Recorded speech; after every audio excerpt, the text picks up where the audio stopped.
Okay. Hello, hello, hello. Oh, you know what? Did I even set up my... Oh, yeah, okay. Hopefully that's working. Let me check my thing.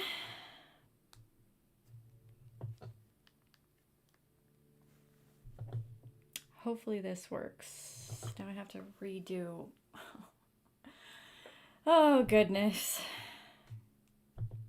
Goodness, goodness, goodness. Okay. Let's see. Okay, I think it's working now. Is it working now? Can you see me? Can you hear me? Hello. Okay, I'm so sorry, guys. Now how would I do... Okay, now the link's gonna be not gonna work now. Yeah, okay. Shoot. You know what? I'll just delete my story and say that I'm live now.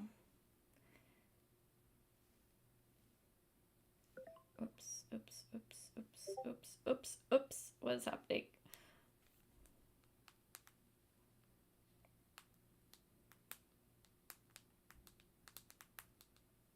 If you couldn't tell, I don't think I already said this. Brian's not home right now, so I had a little bit of trouble.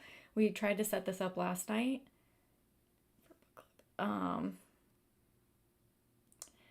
And it didn't work right. So something was going on. I don't know. I don't know what was happening.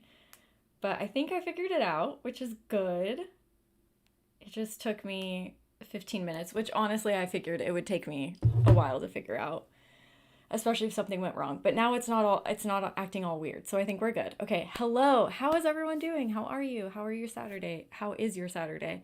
Is this too loud or too quiet? The mic, let me know. Hello, everyone. Hello, hello. Hello. Okay, cool. Yeah, I'm so glad that it's working. All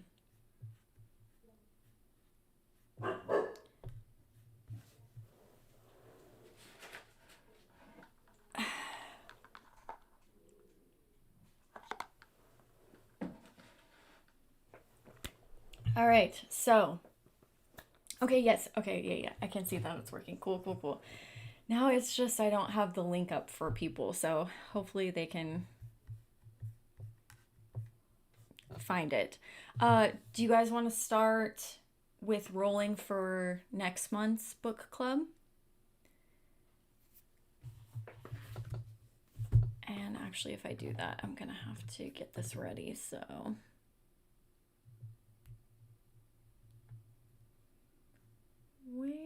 Here we go. Here are our book club. Oh, that's not it. Book club categories.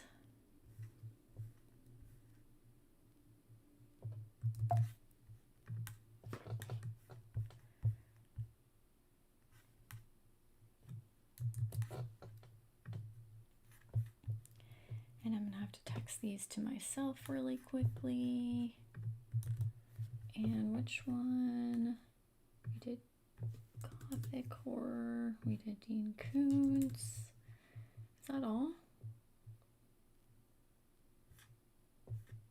Yeah, I think so. Okay.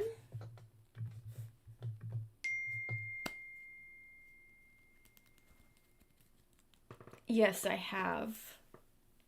I read Story of the Eye a while ago.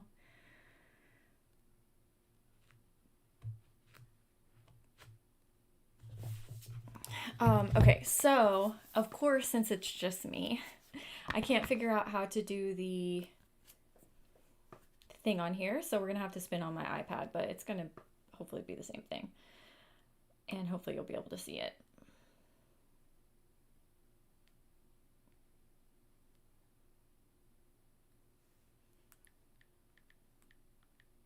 Let me just go to the website, and that way we will have the option for book club, and you guys can take this whole time that we're talking about this one to figure out what book you want to recommend, or if you need more time you can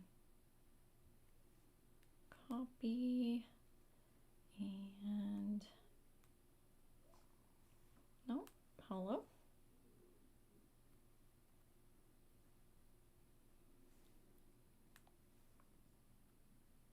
paste. Okay, perfect. So let me just make sure that you'll be able to see this if I just spin it from my iPad. I think you'll be able to see it. Maybe not. Well, you'll get the oh shoot, I can't. Oh no, I can't shuffle. Okay, cool. Let's shuffle.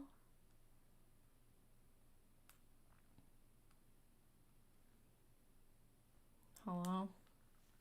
Man, iPads are just not easy to work with, huh? Okay, so this will be our November, Yeah, our November book club. So I'm gonna tap her. She's spinning around, and I'll let you know if you can't read it. Did we already get selected? Oh, I hear clapping. Okay, so it's classic horror. So that will be our book club for November. Cool, cool, cool. Actually,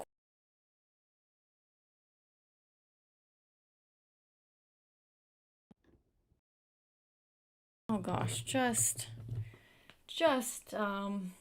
issues left and right over here. Okay.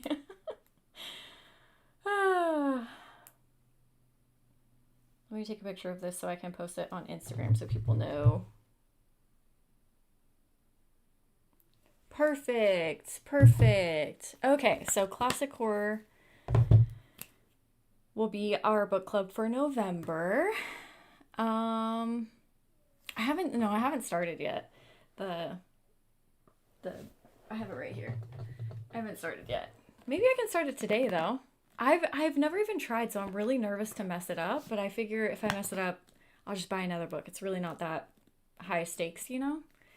But I've never done it, so I'm a little bit nervous that I'm like I don't know the best way to approach it. I don't know if I got the right tools and stuff, you know? The last scary book that I don't know. I don't know, but I did read some great books in December. I mean, holy crap, October. Oh, Richard, was that you? The um, Melancholy Resistance? Was it that one? Guys, how was your Halloween? What'd you guys do for Halloween? Did you do anything fun? Did you go out? Did you stay in? What'd you do?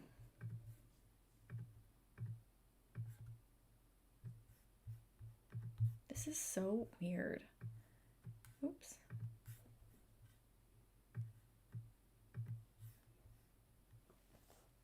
Oh, okay. Thank you so much, Richard. That was very nice. Very nice note with that one, too. That was so fun. I'm excited to do it for December, too. My book already got so messed up. It's like coming apart. My intensity book. Stayed in and handed out candy. That's a good one. Movies. Nice. Oh, nice. Ooh, toured a massive historic home from the 1920s. Cool. That sounds fun.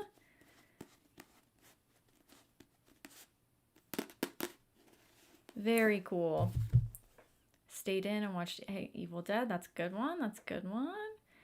A movie at home. Very nice.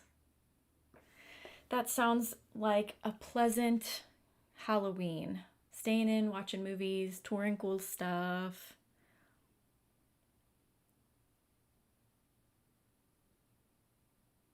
Wait, Richard, you didn't finish it?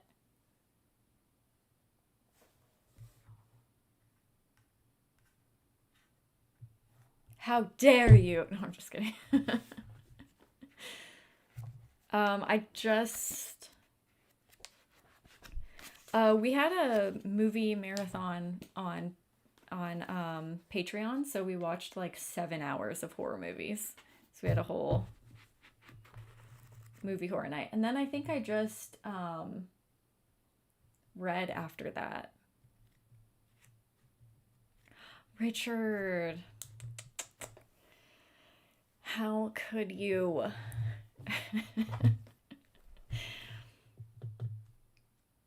I'm just joking. That's fine. Let me find. Oh, these are my intensity notes. Okay, cool. Did you guys enjoy this book?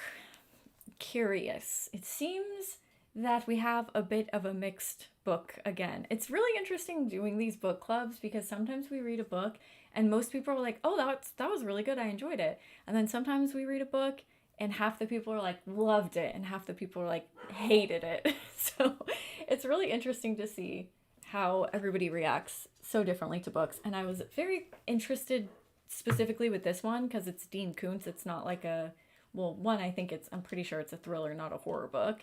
And I mean, most of the books that we've read in here have been in the horror genre. So Marlo, I was curious how everybody was going to like this guy.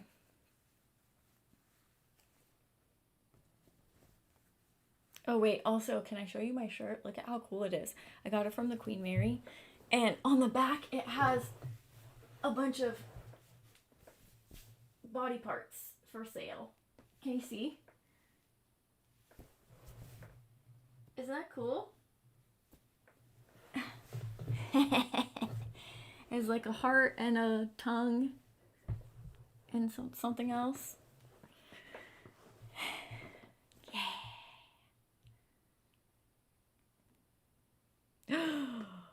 Oh my gosh, so close with 100 pages left. No, I was totally joking. It doesn't matter, obviously, if you guys finish the book or not. Oh, okay. You read it. Read this Dean Koontz book or a different Dean Koontz book? I gave it a 2.75. Wow, okay. I really dislike the process of reading it. Marilla, you're in the way. Excuse me. Excuse me. Excuse me. But I'm glad that I read it. Very mixed feelings. Okay. Listen to music. That's a good way to spend it too. Okay, enjoyed it. Plot was interesting, but thought that the writing was over the top. Okay, cool. And it dragged. I mean, cool because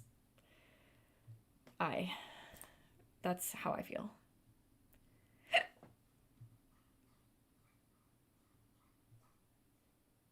Oh, on a dog. Interesting. I've only read Umbrella just creeping in the corner.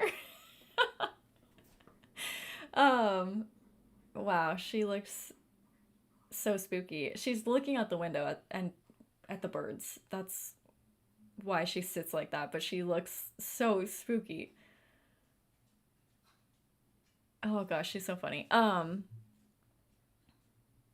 only other Dean Koontz book that I read besides this one was Mr. Murder, and I loved that one.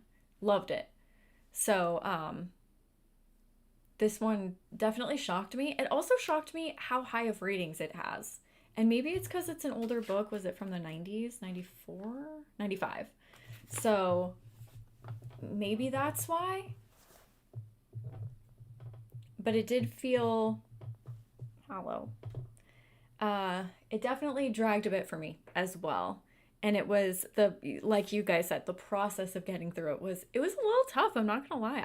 I can't remember a book that took me this long to read in a while. So,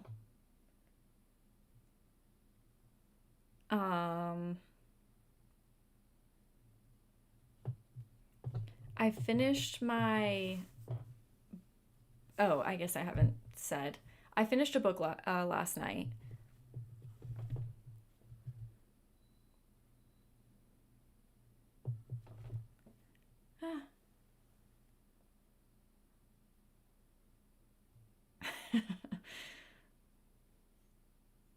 But I'm glad I wasn't the only one because I read this. I went in being like, okay, it's a 4-star Dean Koontz book. It's going to be great. And I read it and I'm like, ooh, I might be the only one who does not like this book. So I'm glad that we have similar feelings, it seems like. And for those of you that loved it, that's great too.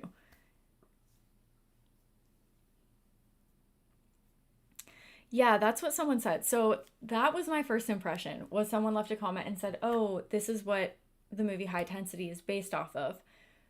So I was thinking, the twist in High Intensity. I don't want to ruin it for anyone who hasn't seen it, but that's what I was like, if that's the end of this book, this is going to be the worst book ever. So at least it wasn't that, because it really would have made no sense in the book. Um, but yeah, definitely the beginning. Yeah, I can see. Well, people were saying it's like exactly what happens in the movie. I don't remember. I haven't seen the movie in a while, so I remember like the general premise, but I don't remember it being step for step the book, but that's what quite a people said. Is my mic a good volume for you guys, or is it too high or too low? Or is it fine? I mean, probably you guys would tell me if it was too one of each, but last time it was a little low. So I just want to make sure. Okay, cool.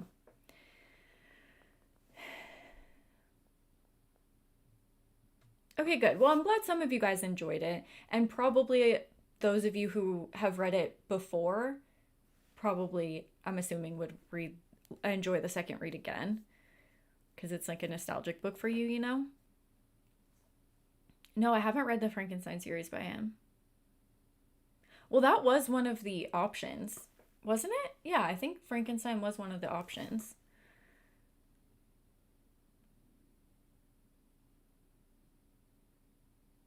Maybe I'll read it one day. I don't usually read or watch a lot of Frankenstein esque stuff, but maybe one day.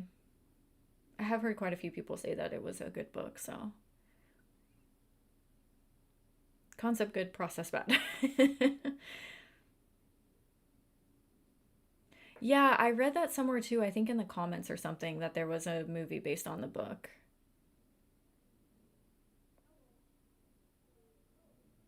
I think it's one of those things where you watch it and you're like, oh, what a cool movie. And then if you go back and rewatch High Tension, you're like, oh, this makes no sense. But for the first time watch, it's fun, you know? Yeah, and I haven't read the Odd Thomas ones, but I have seen that movie. Oh, I forgot to fix my camera. Man, that's fine. It's good enough.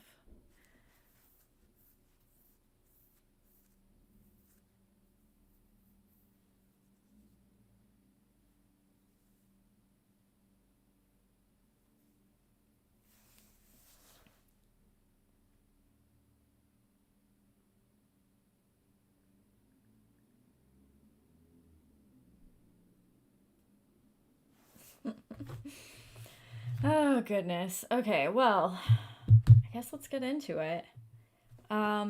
Is there anyone here that hasn't read it? Well, I guess I'll just give a synopsis just in case there are people here that haven't read it. Um,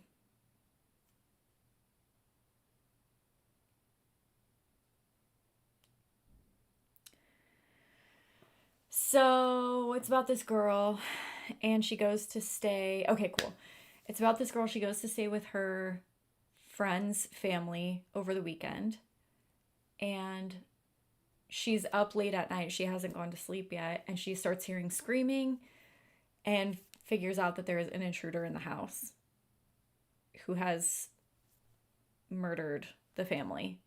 And so she's like trying to figure out what to do. He pulls up this big RV into the front yard, and she decides to jump in the RV with him because she thinks that he's taking her friend into the RV. That's how the book starts. Which, by the way, it was a great beginning. The first part of the book, I was like, oh, this is cool. I'm going to enjoy this. So I think I really liked the more fast paced parts of the book, but there was a lot of downtime where the characters, you just got to kind of sit with the characters. Um, and I think those are the parts that dragged a bit for me.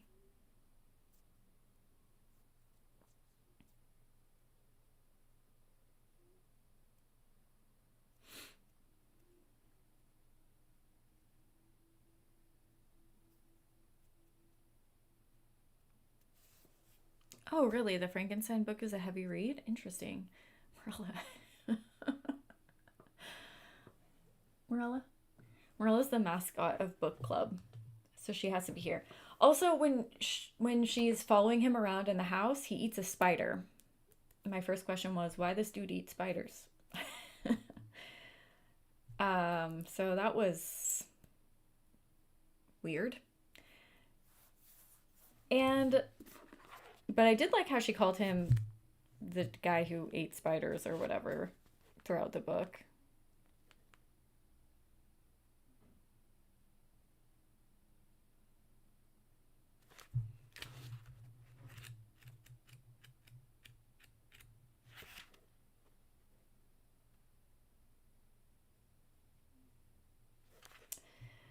And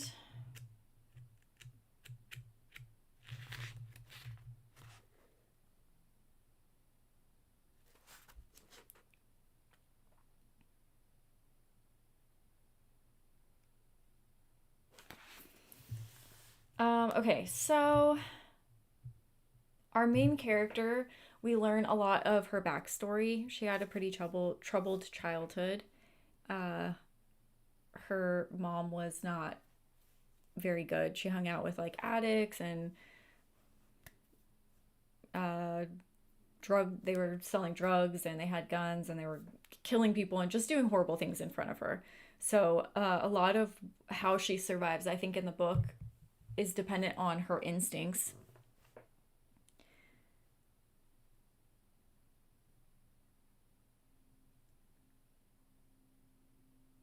Oh, okay, that's an interesting.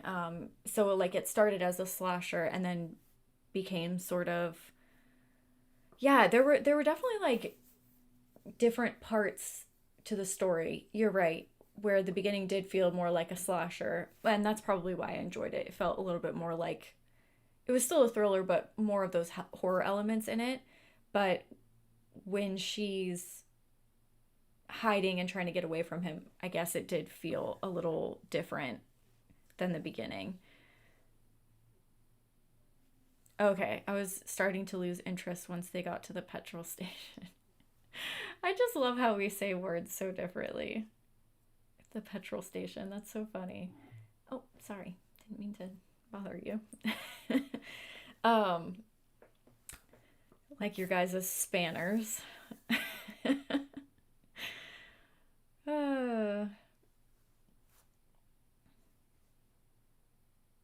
oh, whispers. Interesting.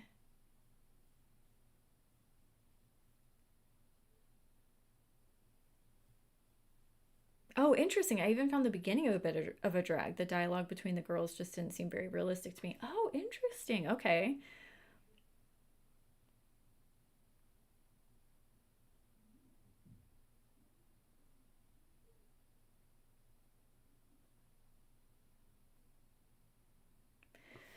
Yeah, so then you probably have a different feel towards him. I mean, the one that I read, the Mr. Murder one, the thing that I liked about it is because it is kind of the same thing where a killer is after these people and they're running away, but there was like sci-fi mixed in there. You had this whole weird doppelganger side story, so there were definitely much more aspects of the story, whereas this one it was pretty straightforward. It was pretty, you know what I mean? I mean there were a few elements in there, but it wasn't like the plot had a lot of various things going on. It was kind of just like a very straightforward story.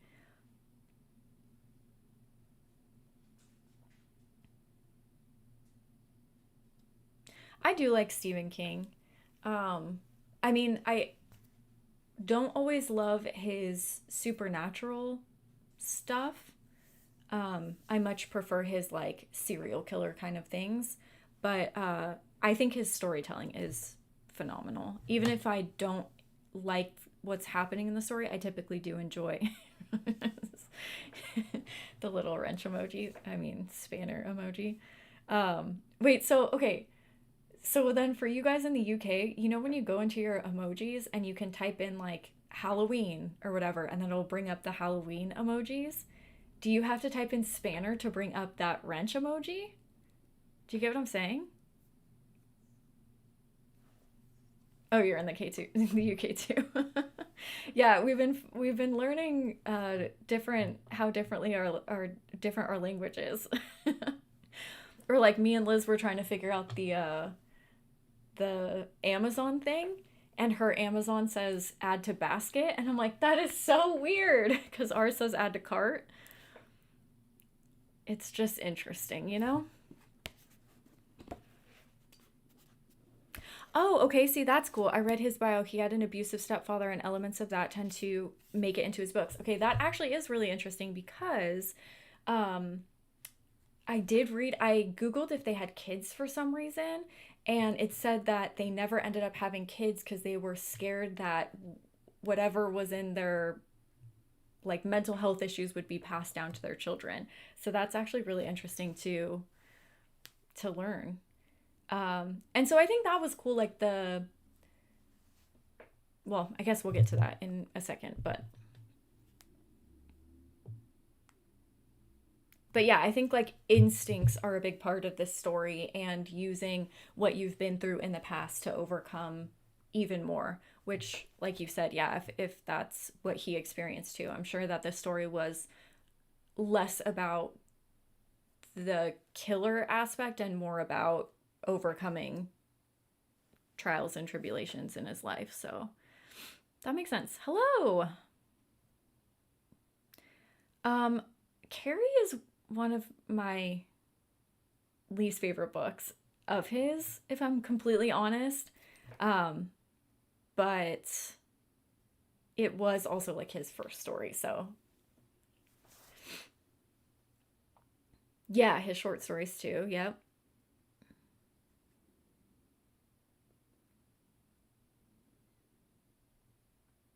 Oh, that okay. So you do type in Spanish. That's so funny.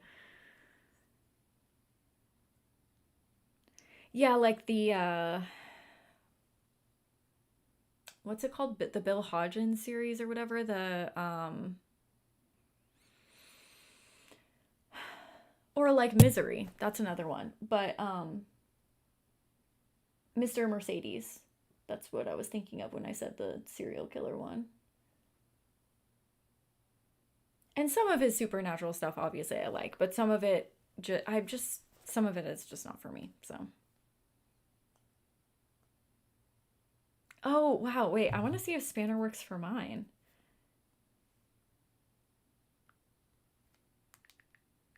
Spanner, nope, not for mine. That's so funny.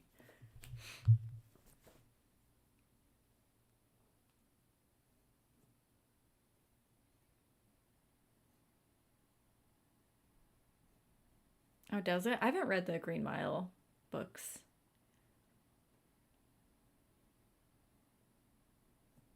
Oh yeah, like Pet Cemetery. That's one of my favorite horror books ever written. I love the sentiment behind that one. I haven't read it since I was little, but I also think next year too, we're getting close to finishing House of Leaves. And so I think also maybe starting in like January or February, we might do a book club where we read a really long book and then we can break it down and just read a little bit per month so that we can get something like It read or an Anne Rice book or something that's like 1,000 pages and just break it down little by little so it's a little bit overwhelming if you guys want to do that because that's what we did with House of Leaves and I'm really glad that we did that and we're able to talk about it and read it slowly throughout the year.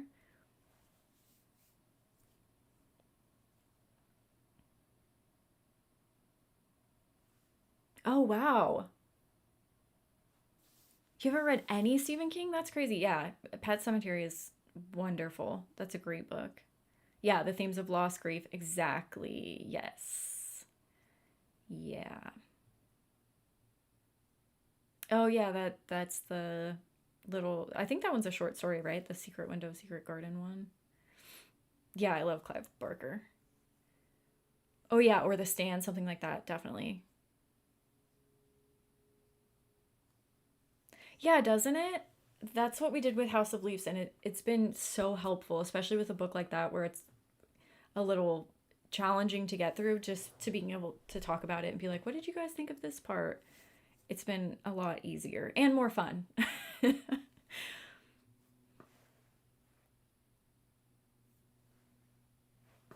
Oh, interesting. Hmm.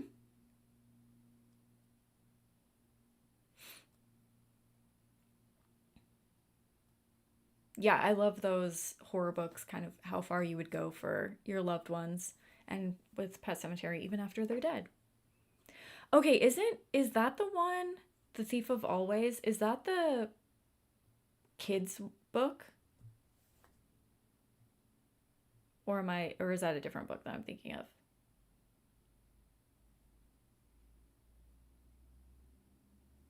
Okay, cool. Then we'll start that one after we finish House of Leaves. I'm hoping we can finish it by the end of the year, but we put it on pause for October, so that might screw us over. Okay, isn't that one about Christmas too? Because I put it on my list to read in December. I haven't read that one either, the number one.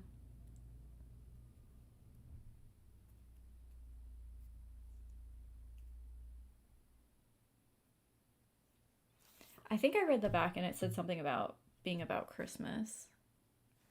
I'm gonna read it in December. Okay. So, dude, this killer is so weird in this book. We have just like a bunch of weird quotes from him. So, let's see where we are. So, she gets into his RV and then he throws in the body of her friend and she's like, "Oh, the bitch is dead. Whoops, I thought that she was alive."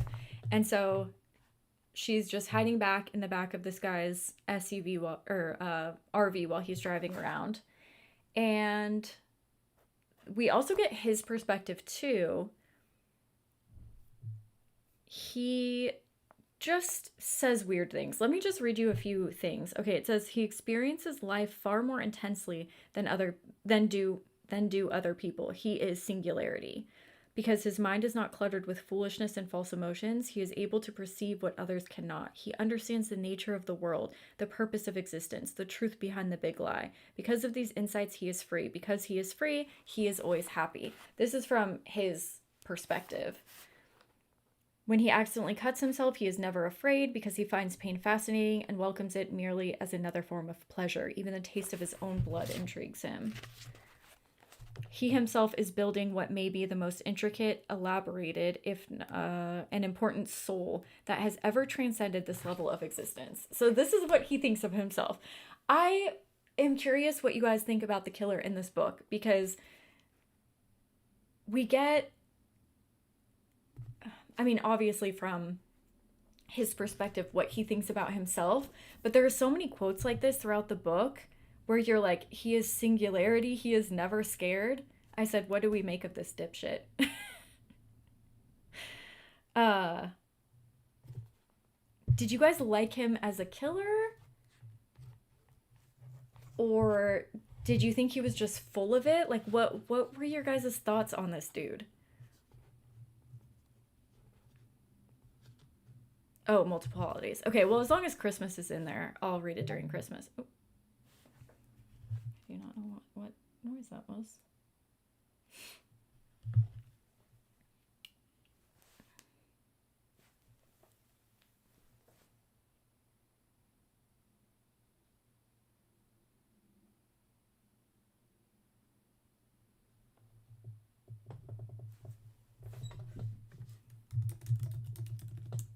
Bye, Marilla.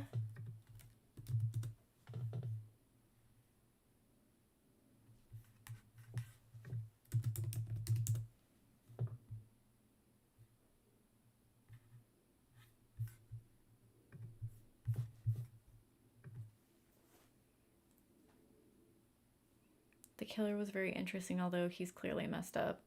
Who eats aspirin just for shits and giggles? Yeah, that's true. He eats a spider. I'm like, ew, that's gross. And then he chews on aspirin, and I'm like, okay, that's too far, buddy. Yeah, he also eats spiders to be able to understand them better. So he feels like he almost consumes a part of them. He also does that not with people, but with pictures of people that he's murdered. He'll eat pieces of it and feel like he knows them better than he did before.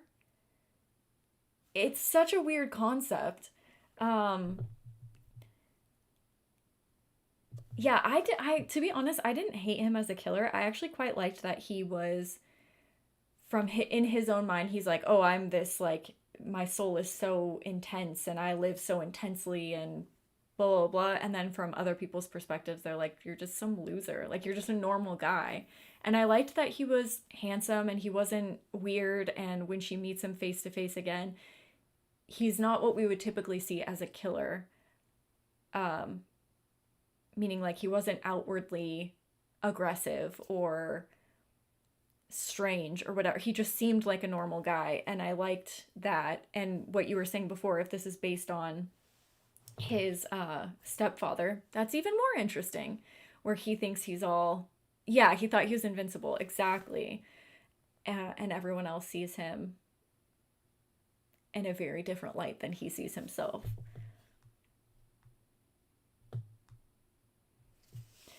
And then also, I was wondering what you guys thought about the differences and similarities between the protagonist and antagonist in the story.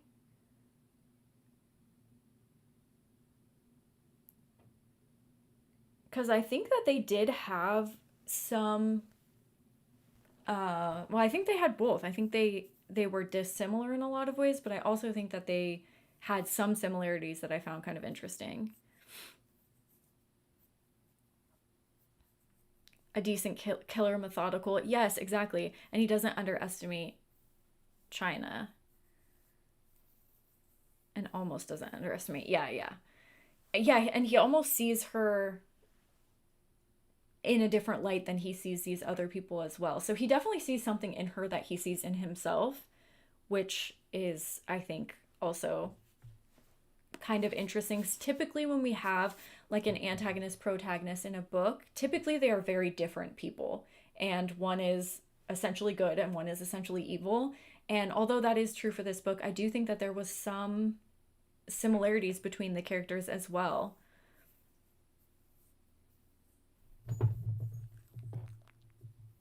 Oh, Marilla. Okay, hello. You're so sweet. What did you think of the book? Did you like it? Marilla says, I liked the murder.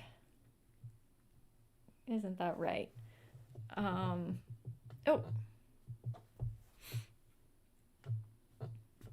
Hello, welcome.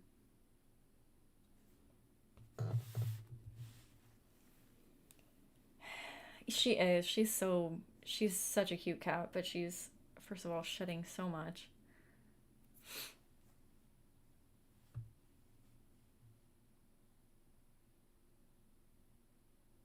I told my friend the killer's philosophy about living only for neutral sensations and having no good value of reminded me of him, and he actually agreed that he. Oh my god, no. Okay, well, if he's chewing aspirin, if your friend's chewing aspirin, you might want to disconnect that friendship. If you see him eating spiders, you might be a little weary. Maybe check his basement. I don't know. I'm just saying. Oh, that's so funny. Um, but yeah, like you were saying, that he's a methodical killer, but I also think that China's pretty methodical too. She tries to plan things out. Maybe they don't end up perfectly, but she's also calm the way that he is, and she tries to avoid danger. Obviously, he walks into danger. That's where they differ. Um, but I feel like he can also be kind of impulsive sometimes too, and maybe he's a little overly confident in his abilities because he hasn't met someone like her before. And they both, I think, follow their instincts, but in different ways. And they're both survivors, but in different ways too. I think China, she uses her past to help her with that. And I think we don't really know his past. And also, he's unreliable. He sees himself as like this untouchable, almost God. So I would say he's an unreliable narrator. So I guess we don't technically know his past, even though he does tell us what happened. But China also does say that she gets the impression that he is telling the truth. So maybe he is. I don't know. But I'm also just like weary to believe anything that he says because he's, a freak. Oh, that's crazy. Sleep on a bed of nails and be comfortable. That's so funny. Uh, that is hilarious. Okay, well, as long as he's not keeping people in his basement, then we're good. Richard, it's up to your discretion.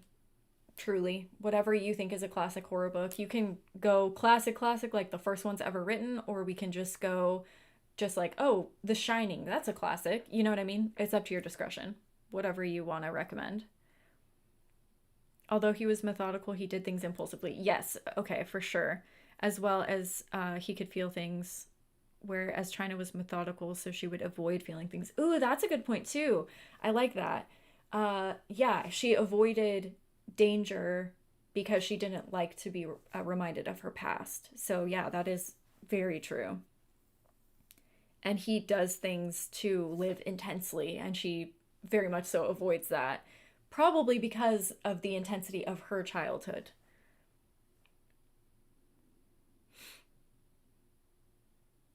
Wait, I don't remember that part. Oh, the Slim Jim. Yeah, yeah, yeah. Okay, sorry, it took me a second. I was thinking for some reason, like, did they call this thing a Slim Jim? No. I was thinking like a crowbar or something, but the literal, like the food, yeah. Hello, happy Sunday. Yeah, we spun. Okay, so we spun the wheel for the category. So the category is classic horror.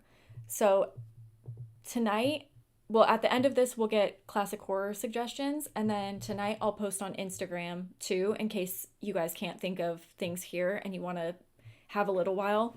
Um, there will be a thing on Instagram where you can type in your classic horror suggestions for next month. And then I will spin the wheel again. I'll record a video, and just the 6 that pop up, I'll bring those to Patreon, and then Patreon will vote for the one that wins, like the actual book that we'll be reading.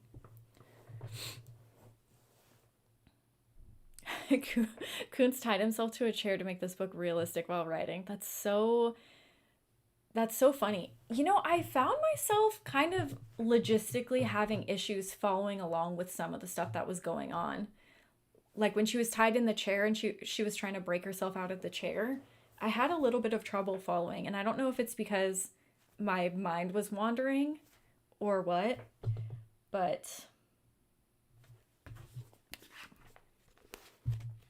so for those of you who haven't read it, they end up stopping at a gas station, and she's like, okay, well, I'll just get out here since my friend's dead and I can't help. Well, first of all, would you guys jump in the RV? If you thought that your friend was alive and that he was taking your friend to his RV, would you jump inside the RV? Because you also have to remember, this is the 90s. Their phone line's dead. They don't have cell phones. They're in a like not a normal house with neighbors. They have land, like a farm or a vineyard or something. So they don't have neighbors that she could easily run next door and say, hey, someone murdered this whole family. Are you guys jumping in the RV?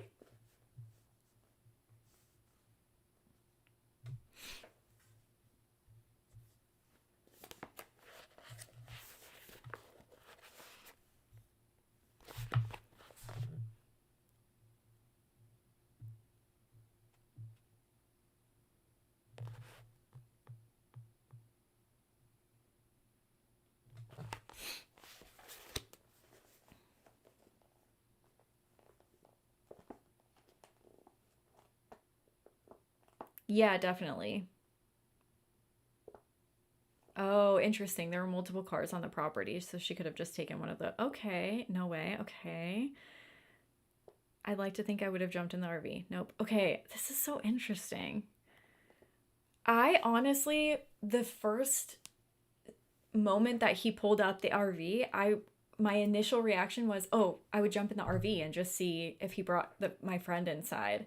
But realistically, I don't know if I would actually follow through with it, you know? But yeah, I guess like you said, I'd like to think oh, you wouldn't have. I'd like to think I wouldn't jump in the RV. So maybe, yeah, maybe you would.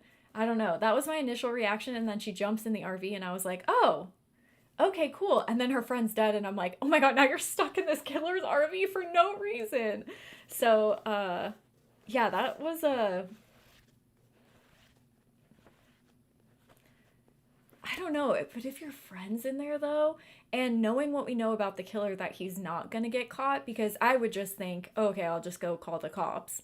But knowing that he changed his fingerprints in the whatever fingerprint system, and they wouldn't be able to catch them, I was like, well, that's like the only way to catch him then.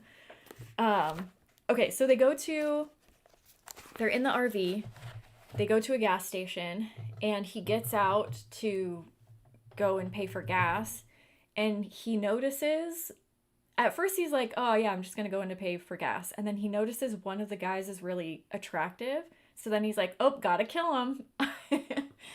I'm not really, I guess this is like the impulsivity of him. He can be methodical, but he's also very impulsive in some ways too.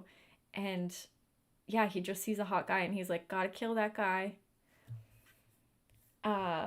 So China ends up getting out of his RV at the gas station.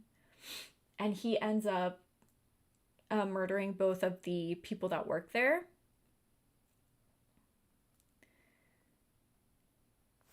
And she decides to go after him because before he murders the people, he tells them that he has a young girl named Ariel.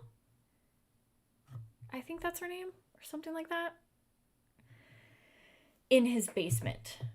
So which at first you think like, oh, that's silly because you don't even know if it's true. But she says, all lost girls are the same girl united by their suffering. And I think this again plays in with her past and maybe kind of wishing somebody would have saved her from what she experienced. And so she decides to go after him. So she grabs one of the clerk's guns and hops in one of their cars and follows him to his house. You thought the murdering of those people was not realistic. But I also am not a serial killer, so no. Well, that's good. I'm glad that you're not. Yeah, he is a very weird killer because typically in these books, either they are all methodical or they are all, just do whatever. So it is interesting that he is kind of a mix of both. And I think that he I think he, like you guys said, thinks that he is untouchable. And so when he sees an opportunity, he's like, well, I won't get caught anyway, so who cares? But yeah, that part was definitely, I guess the motivation I'm a little confused by. He's just like, oh, I'm going to take a picture of this guy and bring his Slim Jim back to this girl in my basement because she'll like it. I don't know. It just seemed very weird. Very strange to me. But I think China's motivation made sense, that she felt it was kind of her responsibility to help this girl who was a lot like her in some ways. Okay, yeah, I said it seems like her own past influences her not only to be a survivor, but also a fighter. And then I also wrote that it seems like she's almost taking out her past resentments on this killer as well. There are some times in the book where I'm like, oh yeah, she's kind of letting out all of her past anger, not just at the situation, but all of her past out on this killer.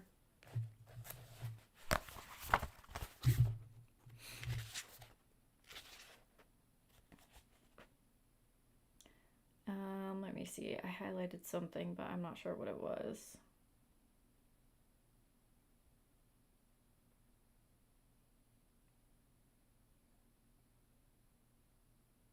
Oh, this is what she's talking about, why she ends up following. She says, or from her, whatever, thoughts, perhaps she had always possessed the capacity and simply had never been in a situation that required recognition of it. But no, that was self deception. 10 years ago, she would have never followed that motorhome, nor 5 years ago, nor last year, perhaps not even yesterday. Something had profoundly changed her. And it hadn't been the brutality that she'd seen a few hours earlier at the Templeton house. Viscerally, she was aware that this unsettling metamorphosis has been coming a long time coming, like the slow alteration in a river's course. Then suddenly, mere survival was not enough for her any longer.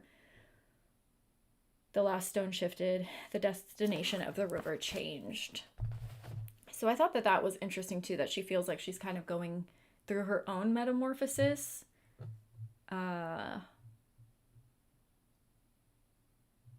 And I guess I'm not really 100% sure what caused that change, if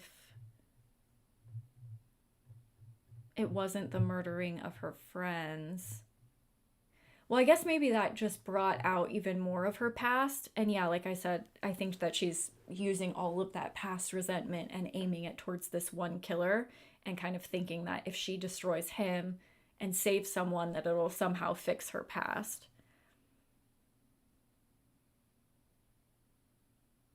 Okay, Nat, I thought the same thing. I was like, wouldn't it be so cool if she goes to save this girl and then this girl just like shanks her in the neck? I thought the same thing, Nat.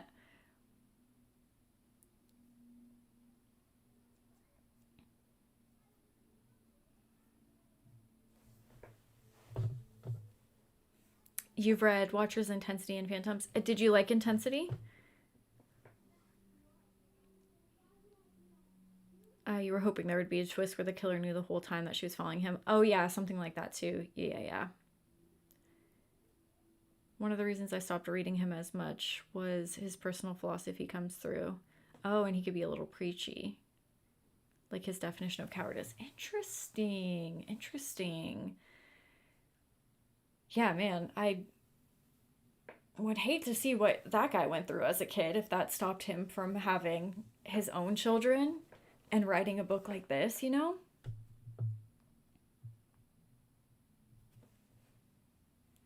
And then also I wanted to ask what you guys think the role of psychology and philosophy is in the book, because there's a lot of, I mean, there's both. You have, I don't know if it's both girls are studying psychology or just China, but she certainly is studying psychology, and she tries to use what she learned in school to understand him. There's also a Sigmund Freud poster in her friend's room for some fucking weird reason. Like, who just has that? That's so weird. Oh, that's so weird. And then,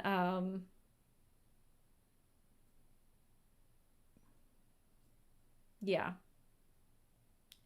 So there's things like that as well, where, because I think,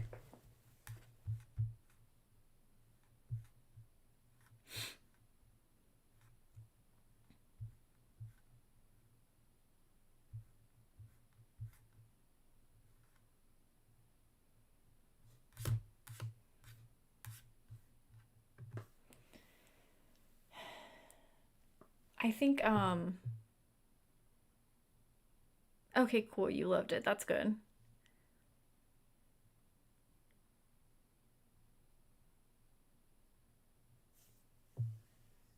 Okay, so you didn't like when China said that people chose to be victims. Her friend was also doing psychology. Oh, yeah, that's probably why she had the Freud poster. So that's why she had the, yeah. But I mean, that's still weird, you know? Like, that's a weird poster to have in your room, regardless of what you're studying, right? Am I wrong? I think that's so weird.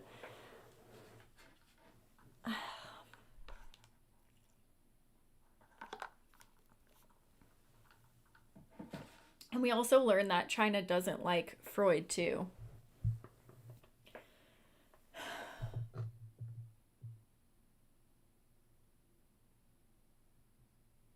which I'm thinking if that tells us more about her character. But there's a lot of interesting things like that throughout the story where, I don't know, maybe it's was trying to figure out the killer. Yes, juxtaposed against the parts describing what he was really thinking. Yeah, so she was trying to use this what she's learned as understanding him, and he was like, "You can't understand me. That's not,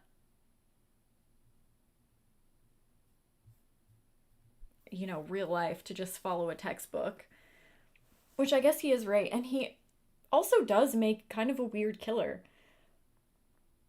He's handsome, he's successful, he has, a decent career and a nice house and a place to live, and he's not like socially awkward or, I mean, obviously he's got something wrong with him for doing what he does, but he's not typically what we would see as a killer. He didn't have a traumatic childhood, at least not from the information that we got from him.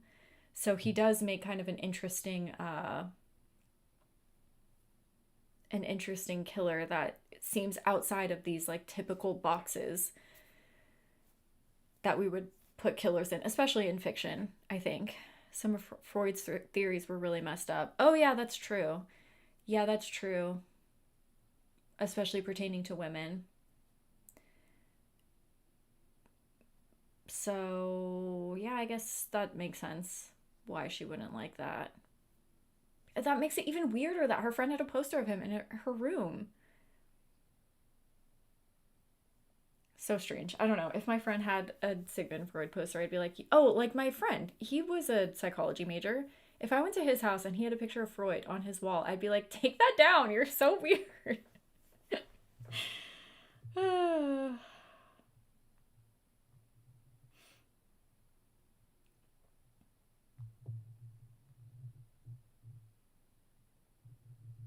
Also, weren't the dogs named after cheese? Like they were each a different cheese? I thought that was kind of weird. Not that that really had anything to do with the story, but I was just like, huh, I wonder why cheese, of all things.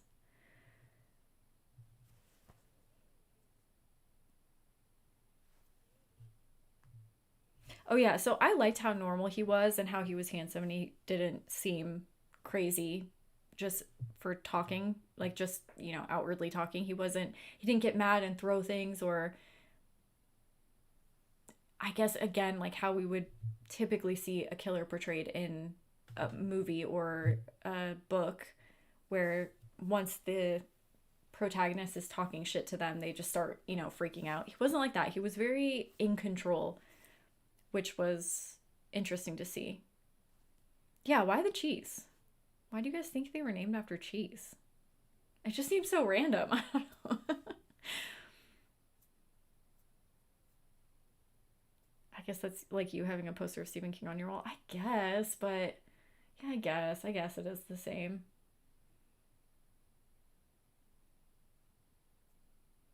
I don't know. I do have a little Stephen King figure over there, so and an Alice Cooper one. So maybe it's not that weird. Because cheese is amazing. Cheese is delicious. Oh gosh. But I don't know, like it just seemed I guess weird because he's so like he doesn't even love the dogs. They're just there to serve a purpose. It's not that he has any real connection to them. So taking time to name them cheeses just seemed so strange to me.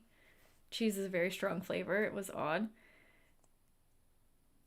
Yeah, I don't know.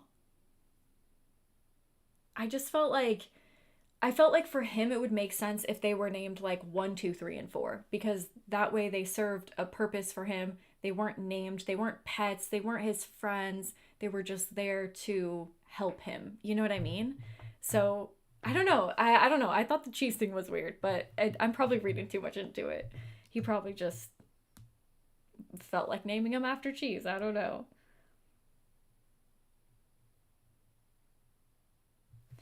So then she takes a car. She takes that guy's gun that got killed in the gas station.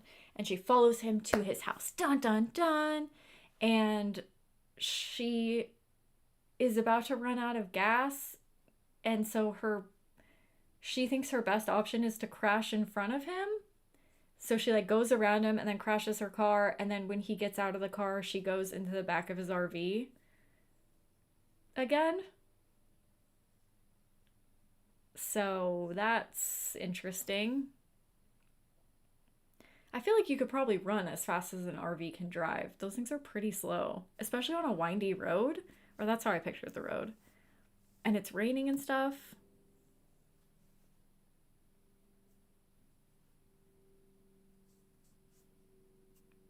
Oh, interesting.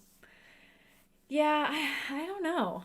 I don't know why I was so weirded out about the cheese thing. I mean, I Googled it because I was like, one of them, I was like, oh, isn't that a cheese? And the second one, I'm like, wait, what is that? I'm like, oh, that's a cheese too. And then the third one, I'm like, wait, that's a cheese too. He had visitors at the house, so maybe it was so he could avoid suspicion. Oh, that's true. That's true. Like, oh, these are my pets. They are named Munster or whatever. That could be. So she follows him. She crashes the car. She gets in his RV, but he sees her because he's not blind. And he's like, why is this random girl getting in my RV? This is so weird. And then it gives him excitement because he's not a typical killer. He's a cool killer. And he's like, ooh, this will be fun. I'm going to find out what this girl wants. So he drives to his house pretending like he doesn't know she's in there. And he goes inside and waits for her to come in. She makes her way to the basement where she finds the girl locked away. And then when she goes upstairs, he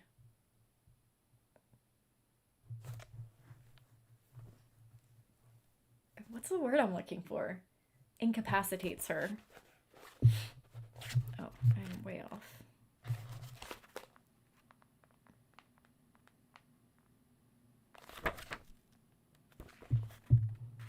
And they have this weird conversation after he locks her up because he's like, he thinks he can, again, he thinks he's better than everyone else. So he thinks he can see and hear and smell things and taste things that aren't there. So he ends up saying like, who are you? Explain who you are. And she says, oh, I was in the house of the people that you just killed. And he is confused why he didn't see her. He says, in a still house with everyone dead, your movement should have made currents in the air, like a cool breath on the back of my neck, shivering the fine hairs on my hand. Your every movement should have been a different texture against my eyes. And when I walk through a space where you've just been, I should have sensed the displacement of air caused by your passage. Do you guys think this guy's just full of shit? Like, does he really just think he's cooler than he is? Or do you guys think that he has some sort of, like, special ability?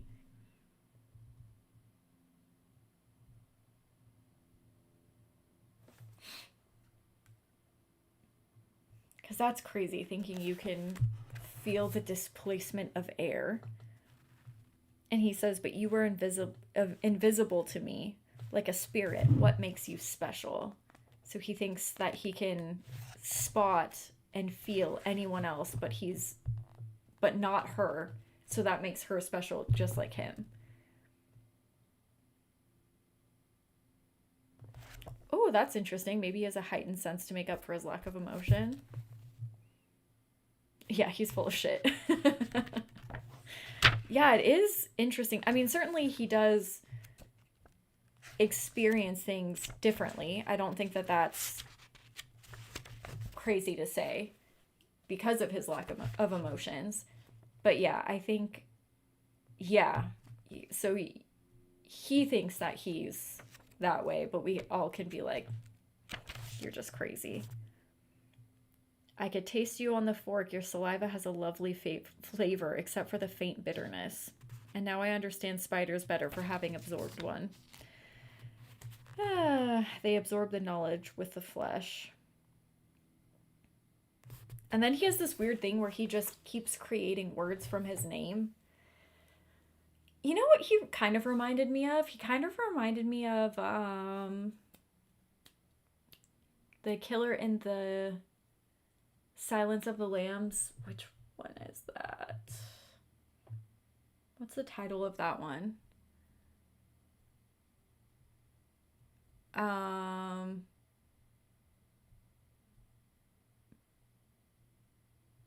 Is it James Gum? James Gum? Gum? Buffalo Bill. James Gum.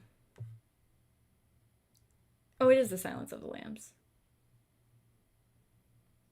Wait, no. That's not who I'm thinking of. I'm thinking of the second one. Red Dragon. Red Dragon Killer. Who's the killer in Red Dragon book? Just in case it's different.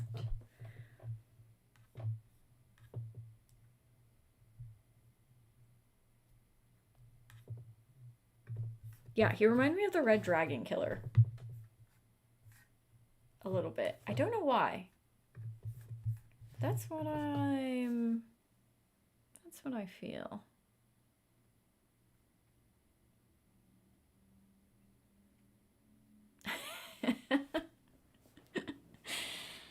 Oh, goodness. No, I did not see that. What is that?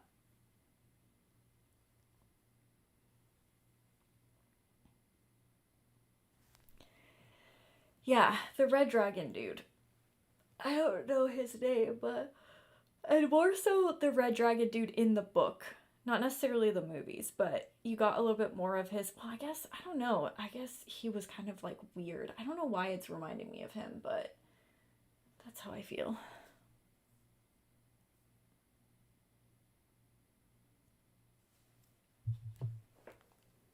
Morella, what are you doing? Okay, so we all agree he's full of shit.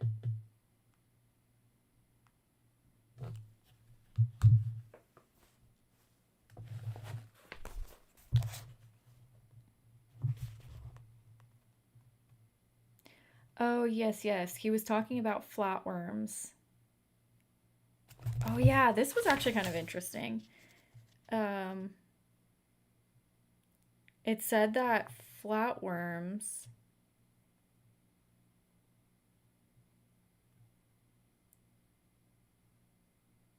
Certain flatworms can gradually learn to negotiate a maze. Then, if you grind them up and feed them to another batch of flatworms, the batch number 2 can run the maze on the first try.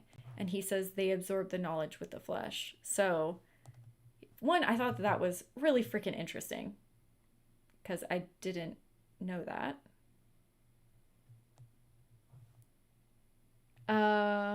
We're like...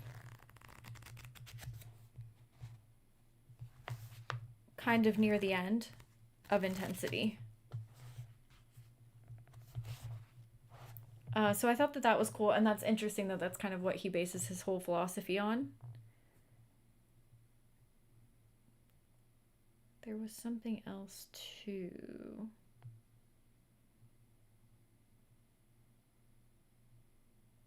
Oh, yeah.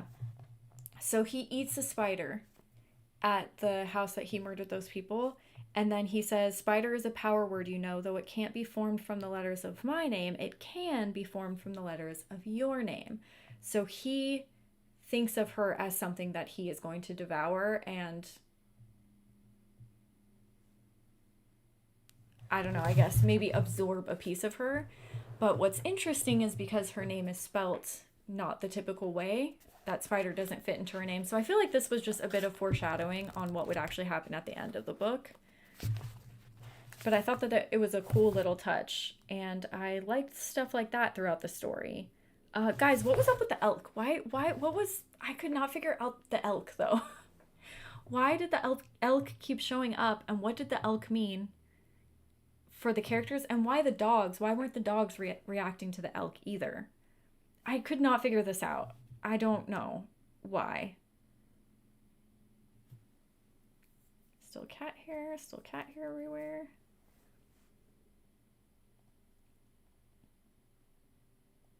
Does anybody have any elk ideas? Yeah, it'll be saved.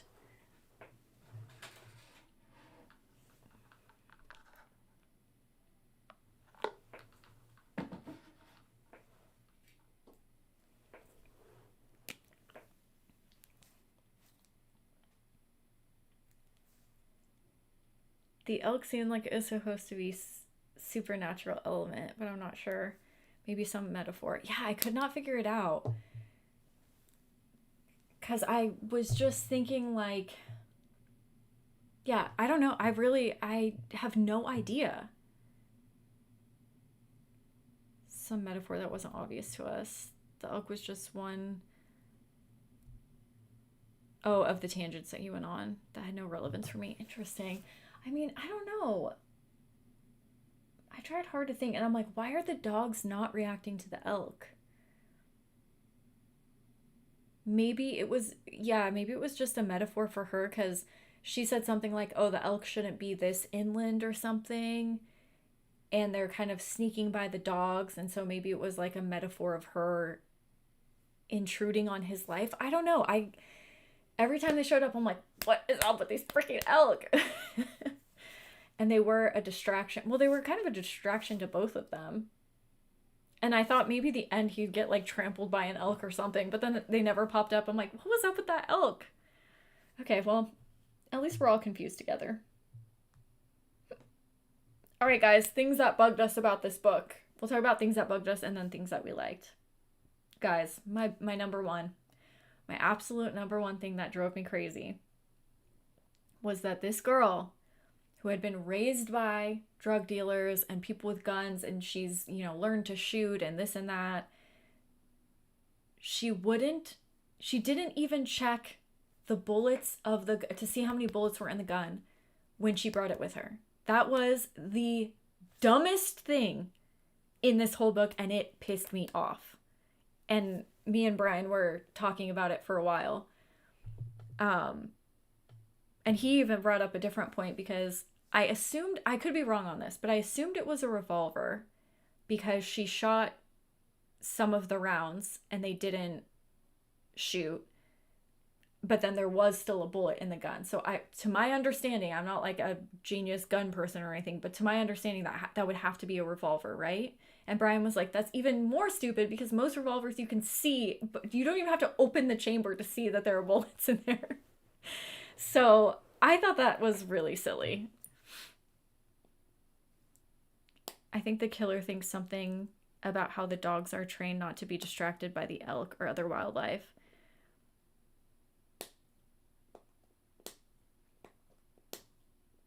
Yeah, so maybe he's thinking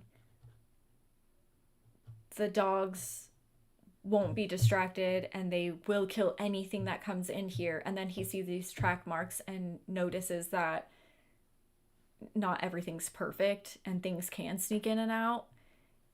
And that's what China's doing to him.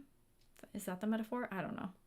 According to the author, the elf signifies pride, strength, stamina, and patient endurance. China interprets the appearance of the elk as two critical moments as a sign that she will be okay. Oh, if she preserves. Okay, sure. He just waffled on way too much for me. It slowed the book down and ruined the pacing. So that's the thing. I don't need several paragraphs talking about a redwood tree. So that's the thing too. Yeah, because the book is called Intensity, and you have these heightened moments in the book, and you're absolutely right. When you stop to just reflect on childhood or reflect on, how you're such a cool guy or whatever, it definitely does slow down the intense pace of the book, and it does make it a little bit hard. It did make it a little bit harder to get through. I completely agree with that. And although it made sense for the characters and stuff, especially China, when we learn about her past and stuff, and it made sense for why she made her decisions, and it made sense for why she did the things that she did throughout the story, it did also kind of, lose the stamina of the book. And you're right, I do think that the pacing was weird. It was like high intensity and then very slow, and then high intensity and then pretty slow, and then high. It was very up and down, which maybe was the intention of the writer. I don't know. Bugged me. Nearly 50 pages of her getting out of the chair. Okay. That's exactly stuff like that where I logistically wasn't really understanding what was going on, but I couldn't tell if maybe I was just zoning out because we had been reading about her trying to get out of the chair. I mean, I appreciate the author not making things so stupidly easy, but yeah, after so much description also, you kind of lose interest in what's going on too. And it should be, especially something like this where I'm assuming he wanted to keep the pace of, oh my God, he could come home anytime. I gotta hurry. I gotta do this. I gotta do that. And then you have, like you said, pages of just her ramming her back into something and knocking herself out. It did a little bit reduce that, pacing, that like, oh, we gotta hurry up because he might be back anytime kind of thing. Was there anything else that you guys didn't like? Did you think that was stupid that she didn't check the bullets of the gun? I'm so sorry. The first thing that you do when you pick up a gun and you're like thinking this is gonna save you is check to see if there's bullets in it, okay? That just seems so absolutely silly to me that someone who's comfortable and was raised around guns wouldn't check the gun. I was like, what do you mean?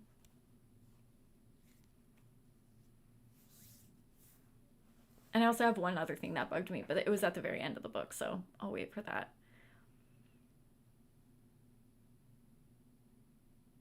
That's why I didn't like the conversation between the girls in the beginning. It was a natural conversation about dreams. It wasn't. It was just an awkward plot device to explain China's background.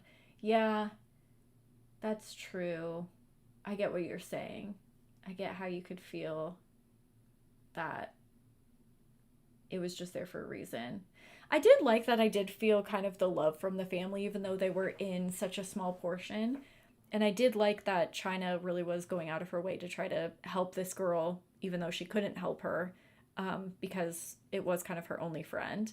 And maybe also that is a catalyst for her going after the girl in the basement as well, because she feels like she failed the one friend that she did have, So that can make sense. He also got venomous and poisonous mixed up. Are you serious? That's a massive pet peeve. I feel the same way, let alone in the book. You know what else bugs me is when, I mean, this is so dumb, but like if somebody picked this up and said, oh, the flavor of this chapstick is peppermint. I'm like, what, are you eating it?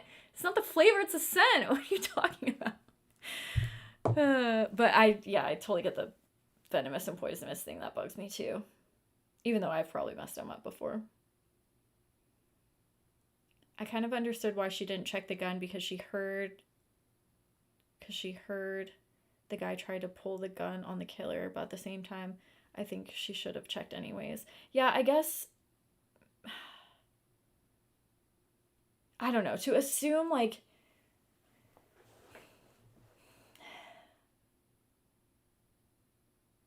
I don't know. Here's the thing. If she hadn't been around guns ever, that wouldn't have bothered me so much. But like the first thing anybody does when they're around guns is check the chamber, check the bullets, check, like remove the fucking whatever you call it and check to see if there's bullets in. That's just like second nature to someone who's been around guns. For someone who's like shot them and was raised around them, it really irked me that she didn't check the bullets. And the fact that she went in so confidently and was like, I'll just shoot him. And you don't even check. That's crazy. That is so crazy. What a dumb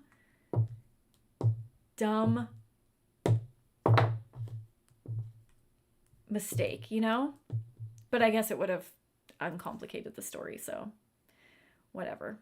So what happened with Ariel? Oh, she ate her. What if we just did book club and I just made up my own story? I'm joking. That was a joke. Okay. She got her. No, we just did the same thing. We just did the same thing. That's so funny. She got her voice back from the evil sea witch and reunited with Prince Eric. Oh shit, that's so funny. Oh, I'm crying. Oh, that's so funny. What if we just did a book club and we just made up the whole the whole book, and the people who didn't read it were like, wait, what? Oh, fuck. That's hilarious. Okay. So she it's the worst book club ever. Oh gosh. I'm actually crying.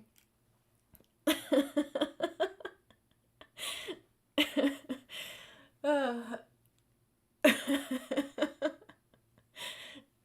we should just make a book club where we just make up the plot and then invite people to come and just confuse everybody. Oh gosh. I don't know why I think that's so funny. Okay, sorry. Oh crap. If you can't tell, I actually slept last night, guys. I slept 7 hours last night. 7 hours. That has never happened before a book club ever. And I had the worst dreams. Like waking up, panicking, sweating multiple times during the night. I don't know what I was dreaming of, but I woke up panicking multiple times. It was so weird. I usually don't have dreams like that, especially not multiple in one night. But the night before, I dreamed that a squirrel was riding an alligator. And I woke up, I'm like, what is happening in my brain? Oh, crap. Okay. Stop crying. Yeah,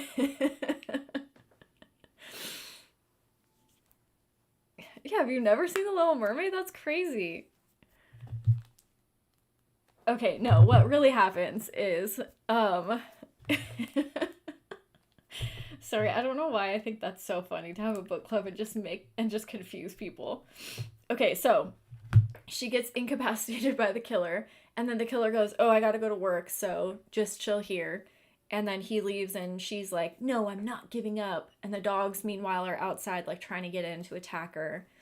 And she ends up breaking out of her chains, like you said, after 50 pages, and going and getting Ariel. And Ariel's kind of like... Is Ariel and No. Is Ariel and Ariel spelled the same way? Anyway, she saves the girl from the basement. And she's kind of... This isn't funny, I'm just thinking about making things up in a book club. But she is, you know, from whatever she's gone through, is kind of like not there. She's kind of somewhere else mentally. And so China has to guide her slowly to make these decisions, like help her get the chains off of her wrists and things like that. And meanwhile, Ariel's kind of just going with it, even though she doesn't really know what's going on. China ends up getting back to the RV. She gets attacked by some dogs.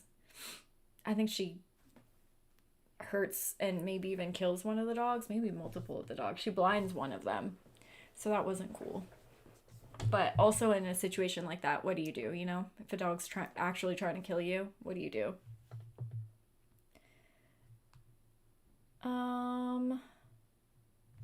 And then the ending of the story, so they get back in the RV. She pulls it up next to the house and gets Ariel inside. And then she's driving away. She's like, "Yeah, we beat that loser."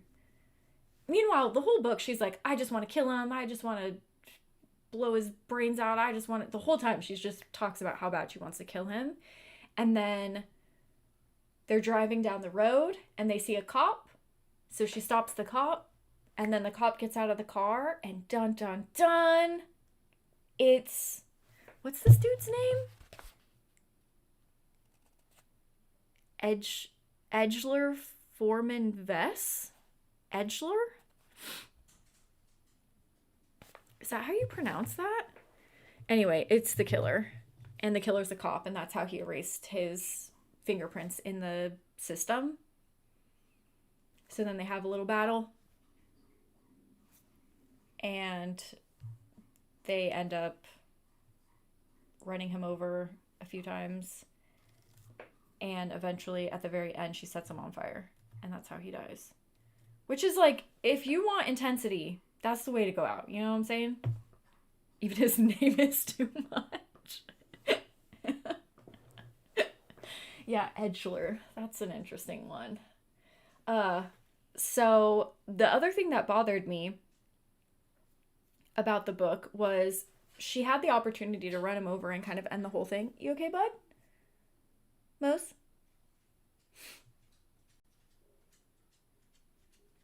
You okay, buddy? Oh, you drink too much water? Come here. Come here. Oh, big stretch.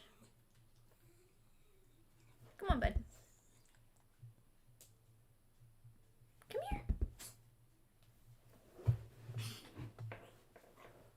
You okay? Drink too much water?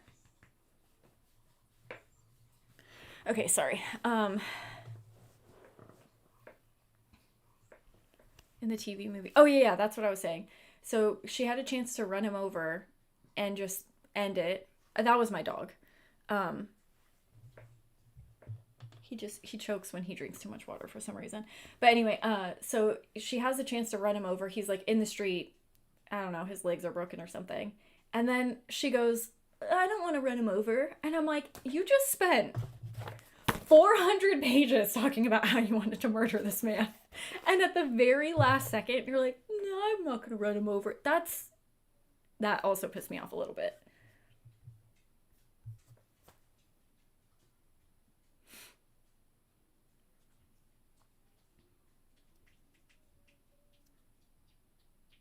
The TV movie had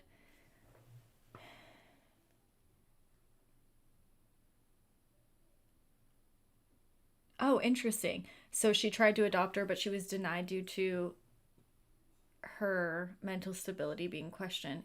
Oh. In the book, she does end up adopting her. So that is quite interesting.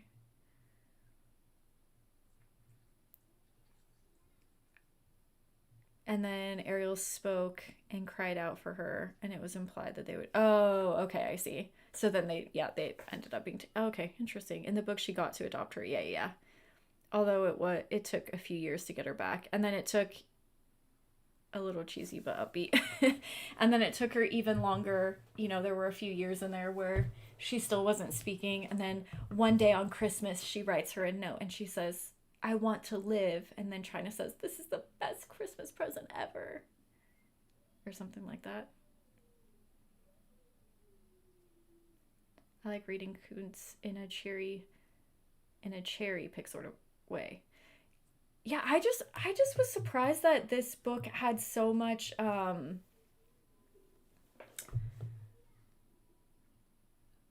I guess it's an older book, so maybe I can't really judge it, but it does have a really high rate. Like a 4-star book is like a decent, you know what I mean? I don't know. People are brutal on Goodreads. And so I just am very surprised that this one had, I mean, it's great that people enjoyed it. And yeah, I guess it does make sense because once you have a loyal fan base, they do kind of like eat up anything that you, well, I guess I wouldn't even say that nowadays, to be honest. But like with Stephen King, people seem to love anything that he writes because they're such loyal fans. So maybe that's the case. But it just seemed like a... Let me see what rating Mr. Murder has. Is it Mr. Murder? Is that what it's called? Yeah. 3.79. This book is so much better than Intensity. That's crazy. Wait, is this the right book?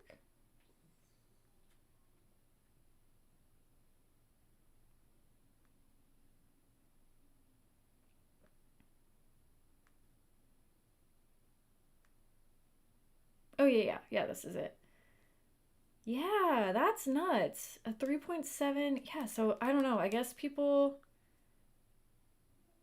like this one. I guess more people have read this too. But yeah, this surprised me that it had a 4-star.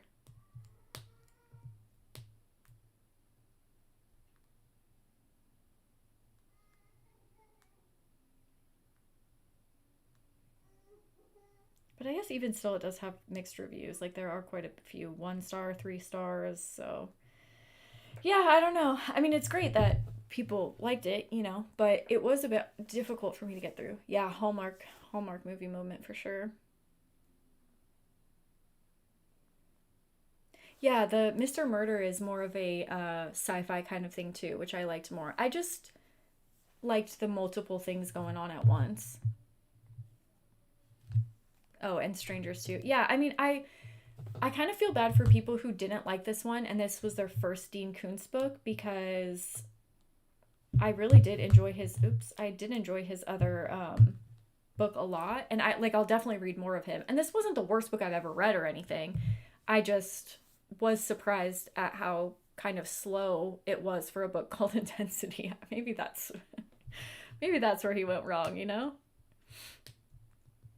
But okay, so is there anything else you guys disliked from the story? I just didn't like that she didn't want to run him over at the ending, but also lighting him on fire was definitely a better approach. I did enjoy that.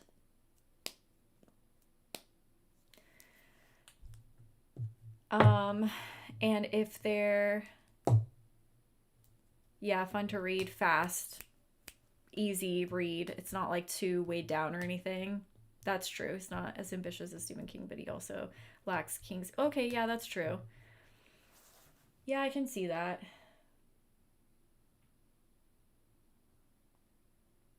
Yeah, I don't know. I was shocked at this one. But it was still well written. You know what I mean? Like even if you didn't like the pacing of it or whatever, you can still tell that he's a good writer, I think, personally. It just maybe wasn't the book for me from him. But otherwise, if there's nothing else that you guys disliked about the book, what are things that you liked about it? Did you like Edgeler's name? Edgeler?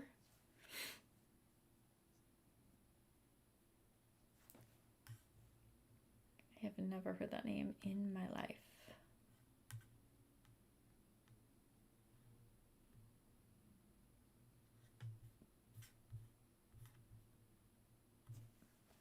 Oh yeah, we also have to get. Man, I never come prepared. Let me grab a pen and a paper really quick for the horror suggestions.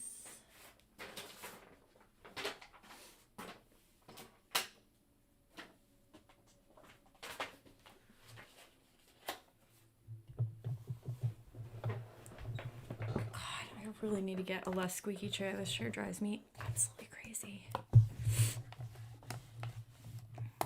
I definitely liked the beginning. Okay, cool. Where so much happens almost immediately. That's true, yeah. It kind of, from the beginning, just jumps right into it. I like that too. There's also no massive reveals or anything to keep you guessing. That's true. The only thing that was slightly out there was that he was a cop. Yeah, that's true. And also, as soon as he was a cop, you're like, well, yeah, no shit. He changed his fingerprints in the database. So, yeah, that makes sense. So that's what I meant it's a very straightforward story. There's not really like a ton of things happening. It's just really at the end of the day a girl chasing a killer. And that's kind of it. So, and for like modern day horror thrillers, that is kind of a basic plot. You know what I mean? So, but I'm sure in the 90s this was like, whoa, have you guys read Intensity? It's so intense.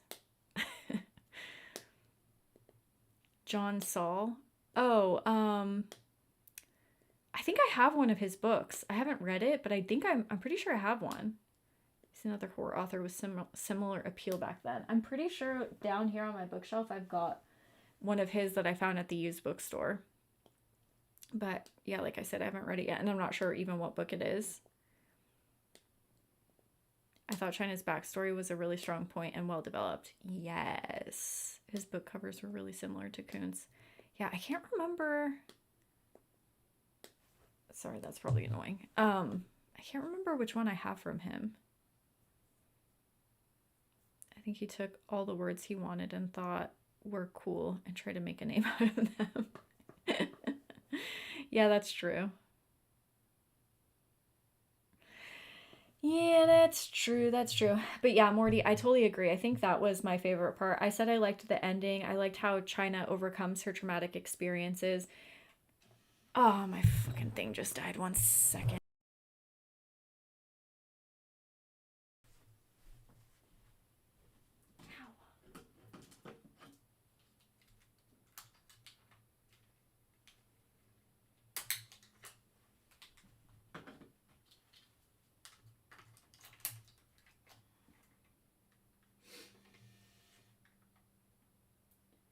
Oh, you get to see my messy desk.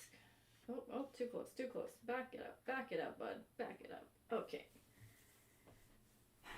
Um, okay, so I agree with you that I liked her backstory. And I know some of you said that if some of the things felt a little bit preachy, but I did really like that he was saying that at the end, China doesn't kind of wallow in her own self pity, and she doesn't see herself as a victim. She chooses to grow from that. Like I do think that you can't change what happens to you, but you can change how you react to a situation. And I do like that she chose to grow from it instead of just kind of like, I don't know. She could have chose to be a shitty person just as the way that she was raised, but she overcame that and instead used that for good versus evil, you know? So I really liked her backstory too, and I thought she was an interesting character and how everything she did related to her past in some capacity. And I do think a lot of her anger and stuff she kind of harnessed to overtake this other killer, which I thought was kind of cool.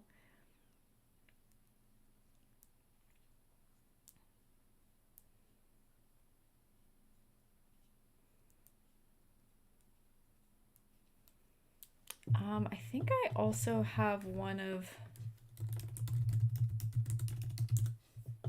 Yeah, I have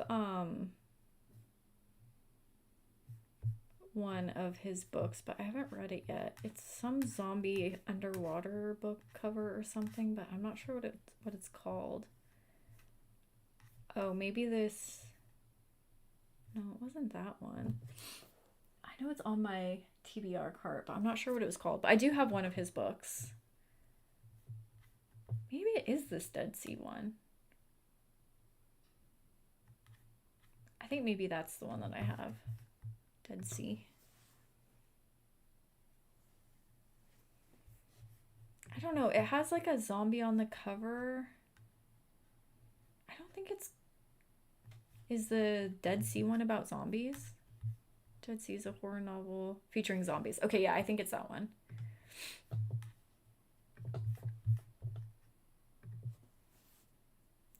Earthworm Gods. That one sounds interesting. Oh. Oh. Okay. Final ratings. What did you guys rate this book? Nat, you said 2.75. What did everyone else rate it? I love seeing how differently people rate books.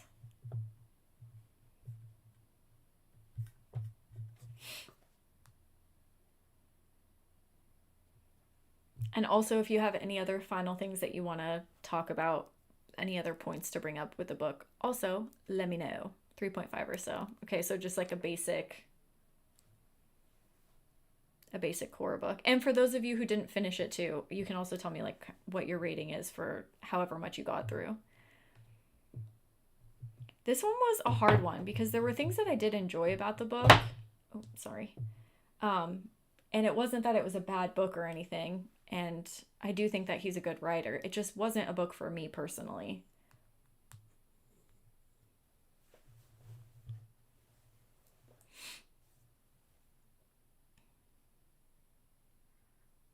I rated about a 4 for having not read it. Yeah, I don't know. And I did highlight quite a bit. I think there were some lines in here that I liked, and I liked rolling my eyes at what the killer said. I was like, you are full of it, sir. I would say a 3 from where I finished it. Yeah, I gave it 3 stars. That's where I was. I think I gave it a 3 too. A 2. Yeah, it just wasn't for me. But that will not stop me from reading other Koontz books, because since I did like Mr. Murder so much, that I feel like there will be others of his that I enjoy. Yeah, same with me. There were parts that I liked. But yes, it felt like a chore to read through some of the parts. Yeah, I totally agree with that. It didn't feel, I wasn't like, yay, I get to read Intensity. I was like, oh, I have to finish Intensity. So I agree with that. But I think there was enough in there where I'm not like, oh, I'm so mad that I read that. You know what I mean? Okay, guys. Also, yeah, let me know if there's anything else that you want to talk about with the book. But then also feel free to give me your recommendations for our November book club. So this will be classic horror books. So you can use that. Classic horror.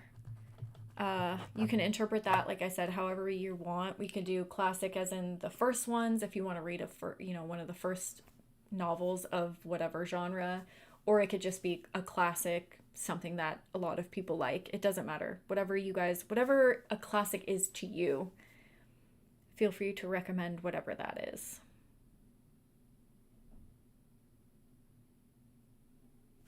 Yeah, that's fair. You don't think you would recommend or read anything unless it was recommended by someone? Yeah. I understand that. I understand. Okay, so these are all good. Dracula, Rosemary's Baby, The Exorcist.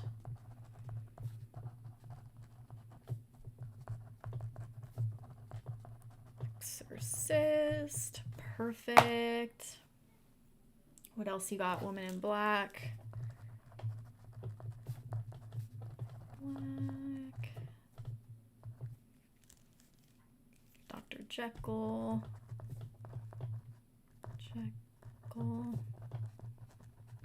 Jekyll is such a cool name. But I always think Jekyll should be the evil one, because Jekyll sounds like an evil name, doesn't it? Jekyll. Oh, I wish my name was Jekyll. That's so cool. The Mid-Witch. I've never heard this. What is this?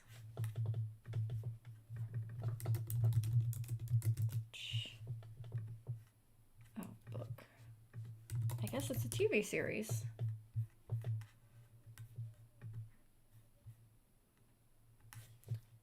Hello. There we go. Wait.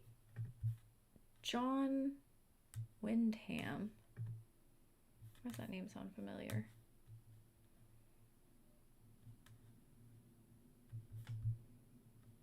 Oh, the day of the... I always call it Trifids, but people always correct me and I never know.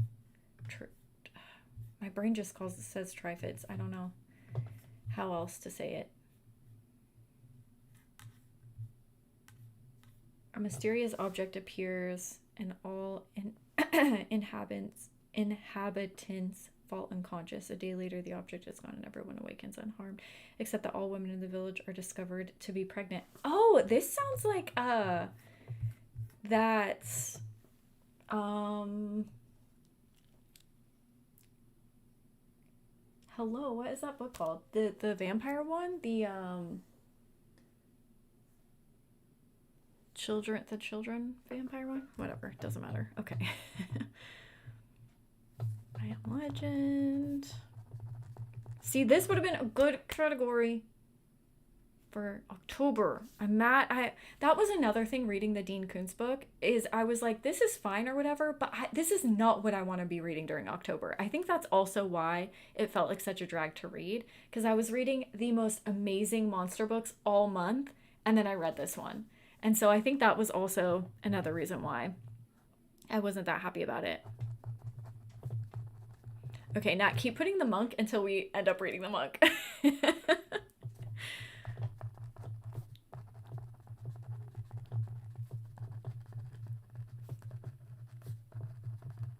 We'll read it one freaking day. I didn't get to it this October either.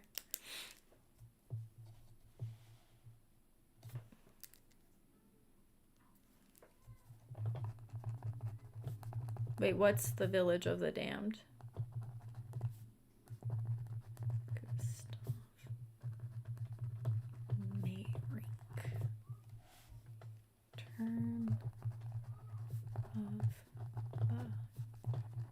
Beloved.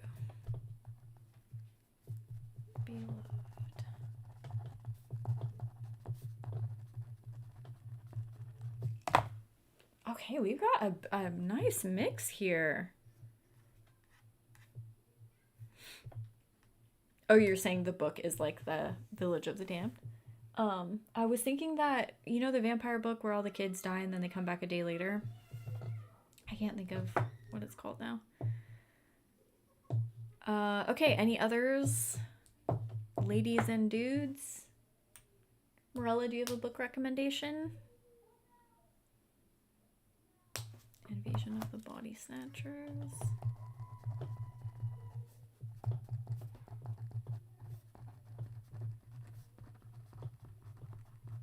Wait, isn't...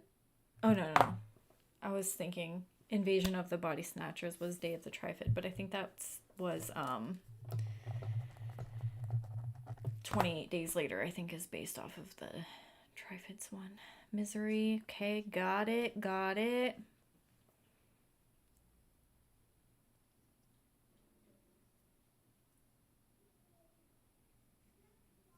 Anything else? We got a nice mixture here. This is a nice kind of like super old books and then kind of like, you know, classics from the last however long. And then we got a few things that I've wanted to read and a few things that I have read. We've got a nice mixture in here.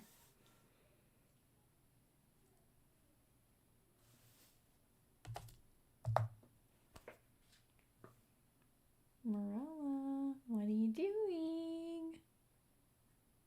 What are you doing?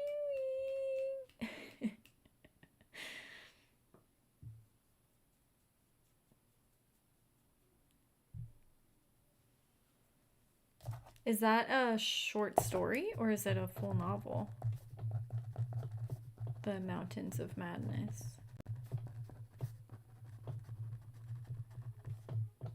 H.P. Lovecraft.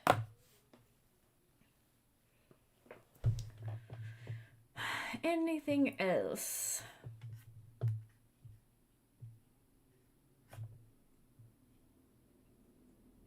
Oh, okay. Yeah, that's perfect. I was just thinking the Lovecraft stories that I've read were like 10 pages long. That's quite a long one. Ugh. Perfect. All right, what do you guys think?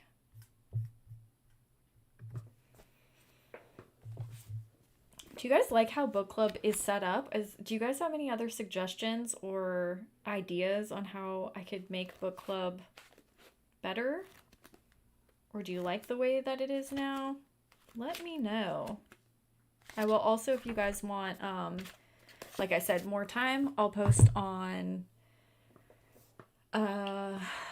Instagram too. So if later on you're like, oh, I wanted to recommend this one, then you can leave it as a comment on Instagram too, or whatever you call that.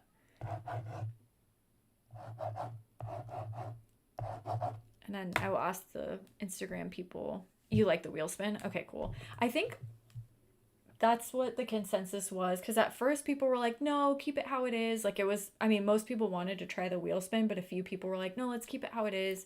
And so I was nervous to change it. But then once I did the wheel spin, it seems like people that can't make the live like to be able to put in suggestions and stuff too. And so I think most people prefer the wheel.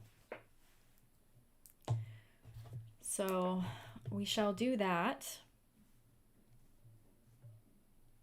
Classic horror.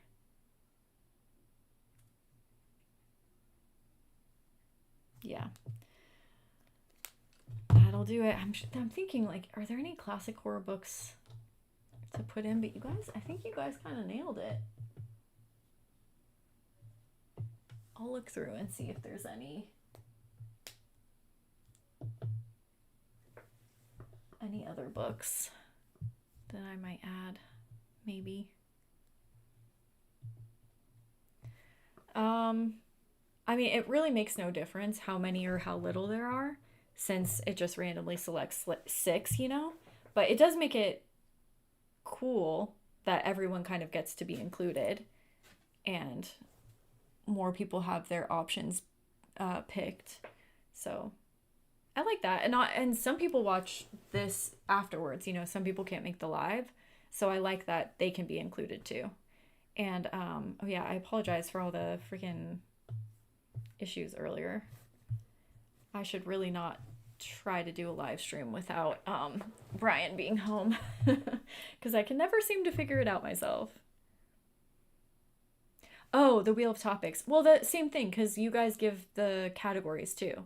So I also think it's cool that one person's category could be selected and then another person's book can be selected and then everyone can give their ideas. So I think it's cool. I don't like when like last month it landed on Dean Koontz. I'm like, of all of the October options, like gothic horror, classic horror, body horror, there's so many amazing books we could have read in October. So I was a little bummed that we were going to read a Dean Koontz book, but it's what the universe wanted.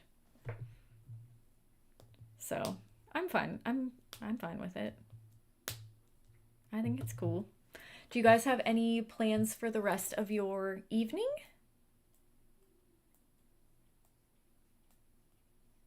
What suggestion? Oh, no, Richard, you weren't the only one. I promise you, on Instagram, at least 10 people recommended Intensity by Dean Koontz. It was not just you, I promise. And you know, I would take every opportunity to blame you if I could. But this one wasn't. I mean, none of them are your fault, but I promise you, it was like one of the most recommended books. Oh, you picked the Dean Koontz one. Oh, I thought you were saying you picked Intensity. Oh. No, it's fine. It's fine. I guess it's fine. No, it's fine. I liked reading him. I just knew that it wasn't going to be, I just knew there were better options for October. And I even asked, it's not even your fault because I even asked you guys in the last book club. I was like, do you guys want to re-roll? And everyone said no. I'm like, really? Are you sure? It's October. We can re-roll just once. So, oh, you picked both. Okay.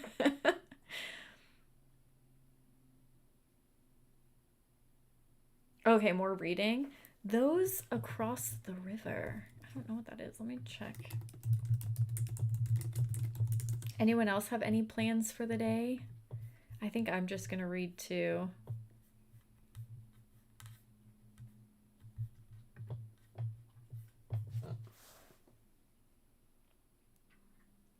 This cover looks cool.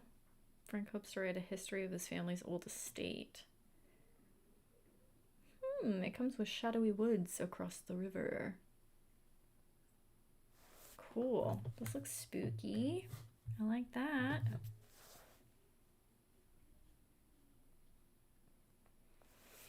Yeah, it's just, oh no, that actually was your fault though. I mean, I enjoyed reading A Certain Hunger, that's fine, but you were the deciding factor on what we read. Like, your singular vote decided last month in the Patreon. Your singular vote changed everything. So that one actually was you. I mean, it wasn't like, again, I liked the book, so I'm not like saying that you did a bad choice, but I was just saying, like, if anyone doesn't like this book, Richard single-handedly chose this one. But that was actually a really interesting one. I quite liked that. And even those types of books are really good for book club because there's a lot to analyze and people have different opinions on them and stuff, you know? Whereas this one, it's just like, he eats spiders. I don't know. There's not really, or we could be like, what the hell does the elk mean? But I feel like this one, there wasn't too much to analyze. Yeah, exactly. I don't think that a lot of people would have gotten a 700-page King book read in that time. So it was the better option. It was, Richard. You did good. You did good. I was just joking, obviously. But I'm still going to blame you. Is anybody reading any good books right now? I have a video coming up. I stayed on a haunted ship And so I read a haunted ship book on my haunted ship. So I just finished that one last night. Um, and then I might read one book, a short book, Richard, before I start the Exorcist house. So I'll probably start it like, what's today? Sunday? I'll probably start it Tuesday.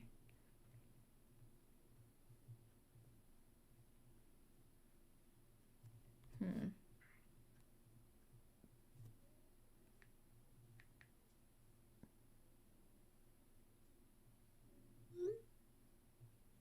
I don't know what that means.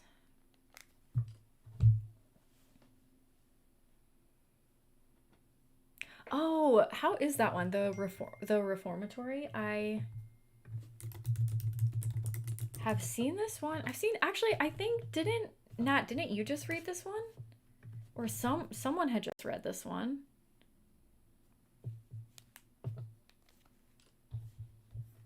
But I keep seeing this cover and I kind of want to read it. It looks interesting. It has great ratings. It's a good choice, Goodreads Choice Award nominee for 2013.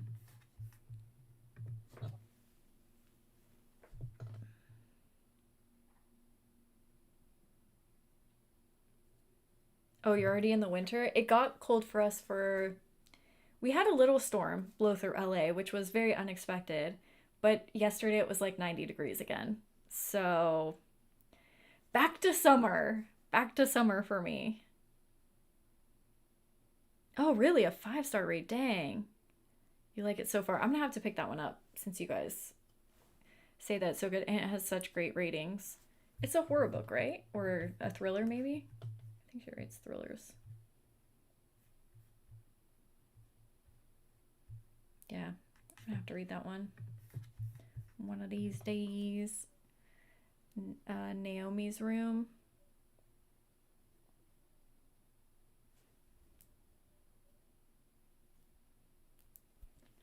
I don't know what that one is.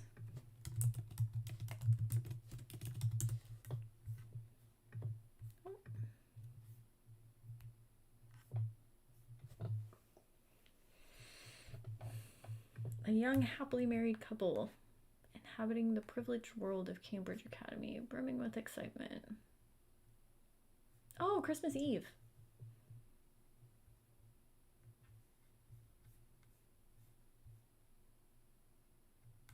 Interesting. This sounds interesting. I convinced my girls' book club, like my book club with my friends, to read a Christmas book during Christmas. So I'm trying to find. I don't know if I want to read a thriller. There's so many romance books during Christmas, and I am a little curious on some of them, but I don't know. There's a ton of Christmas thrillers. The Stand.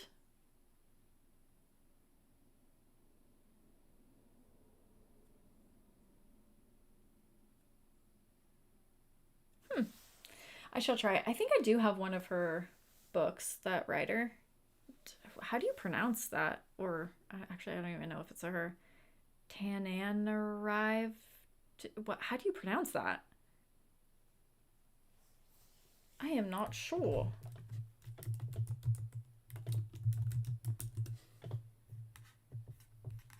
Oh yeah, okay. Let's see if there's a pronunciation somewhere. Tananan Reeve do. That's what the Google says. That's a unique name. I like it. Tananan Reeve. I like that. Murder at Holly House. Should I do the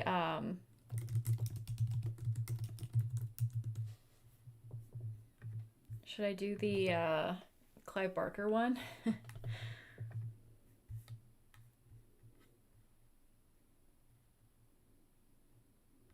Murder at Holly House. Yeah, there's so many of these Christmassy through. I'm so excited. Usually I'm so upset when October's over. I get so sad. I'm like, oh, It's the best month of the year. Now it's gone. And the last half went by way too quickly. And I didn't get to do everything I wanted to do. And I go to the store mid-October and there's Christmas stuff everywhere. And this year I'm like, bring on Christmas. I'm so excited. I'm excited to read the Christmas books too, even though it's freaking 90 degrees out here.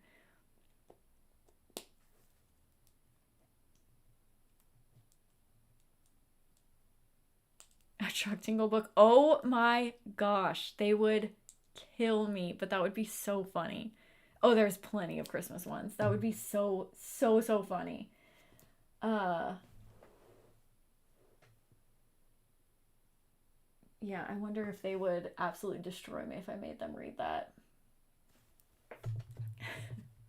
Let's just see. Chuck Tingle Christmas books. All I Want for Christmas is to Eat Out My Christmas Tree. I think I read that one actually. Bisexually Tingled for the Holidays. Okay.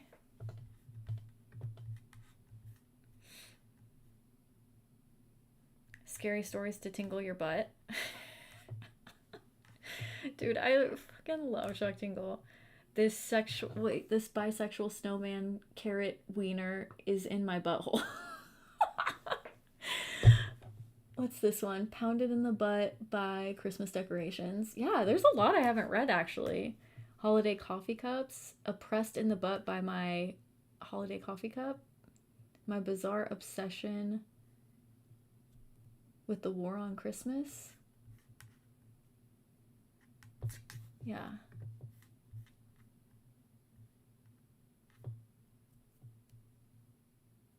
Oh, there's so many.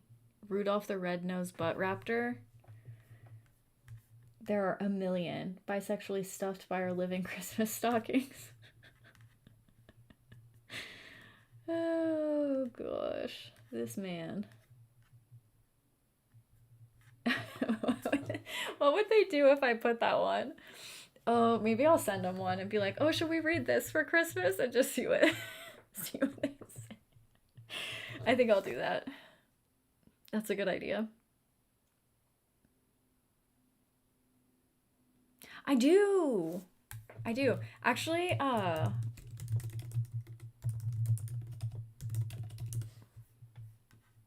think I have a few Charles Dickens Christmas books. I will read those this year. That's actually a great idea. I'm going to find those and pull them out so I can add them to my TBR card so I don't forget.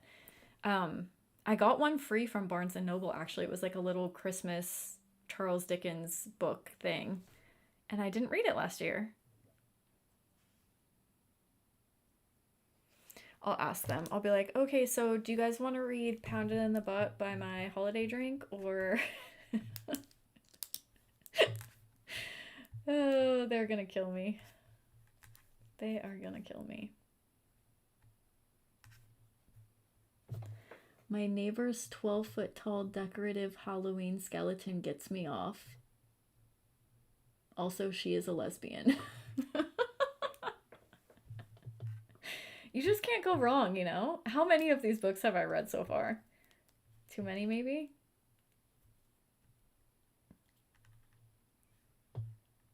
I read the Thanksgiving one. Yeah, I like the themed ones. The Thanksgiving ones and the Christmas ones. They're just too good. Those are all the titles. Actually, you know what's weird though is my neighbor does have like a 50-foot tall skeleton, but it does not, in fact, turn me on or whatever the thing was. Yeah, if you guys ever need to laugh, just Google Chuck Tingle book titles, and you can go through them for hours.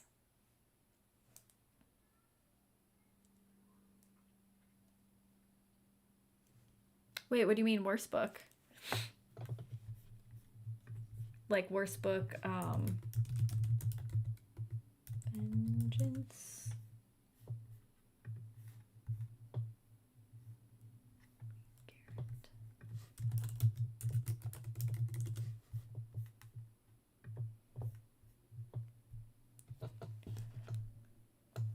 Ew. Oh, sorry. Oh, I should have sneezed away from the the mic, not towards it. My bad.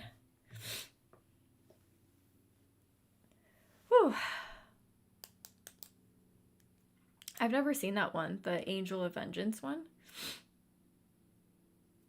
A month? A month of Chuck. I've done a lot of Chuck Tingle videos where I read some of the holiday ones. Oh no, boring repetitive writing. Oh. That sucks. I hate finding books that I'm just like, that was not for me. The cover looks cool. It looks like kind of like a Hellraiser kind of thing. Oh my goodness. Okay, well, I don't know what I'm going to do for the rest of the day because I don't even need to nap because I slept so well last night.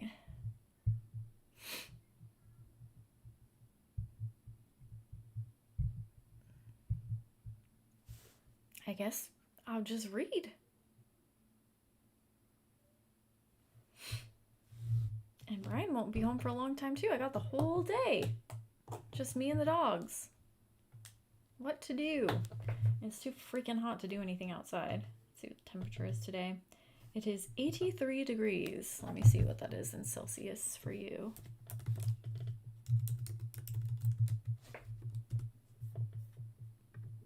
It is 28.33333 degrees today.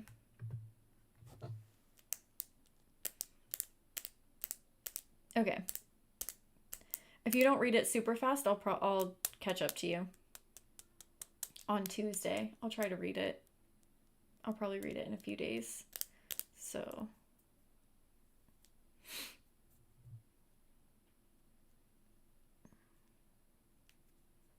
oh, let me know how Son of the Slob is. I haven't read that one yet.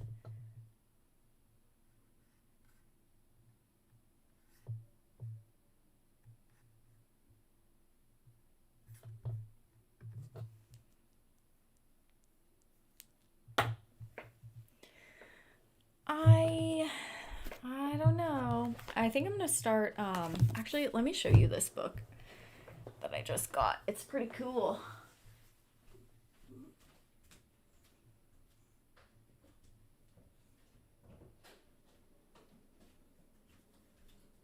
So, this is what I was reading on the ship.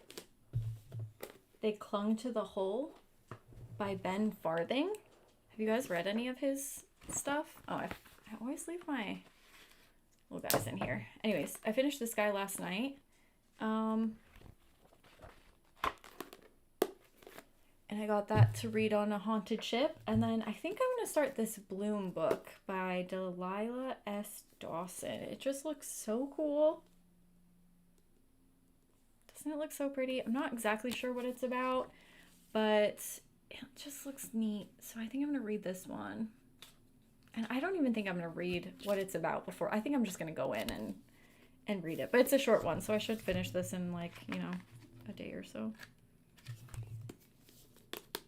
So that's my plan, I guess, for the rest of the day. Read some books and hang out.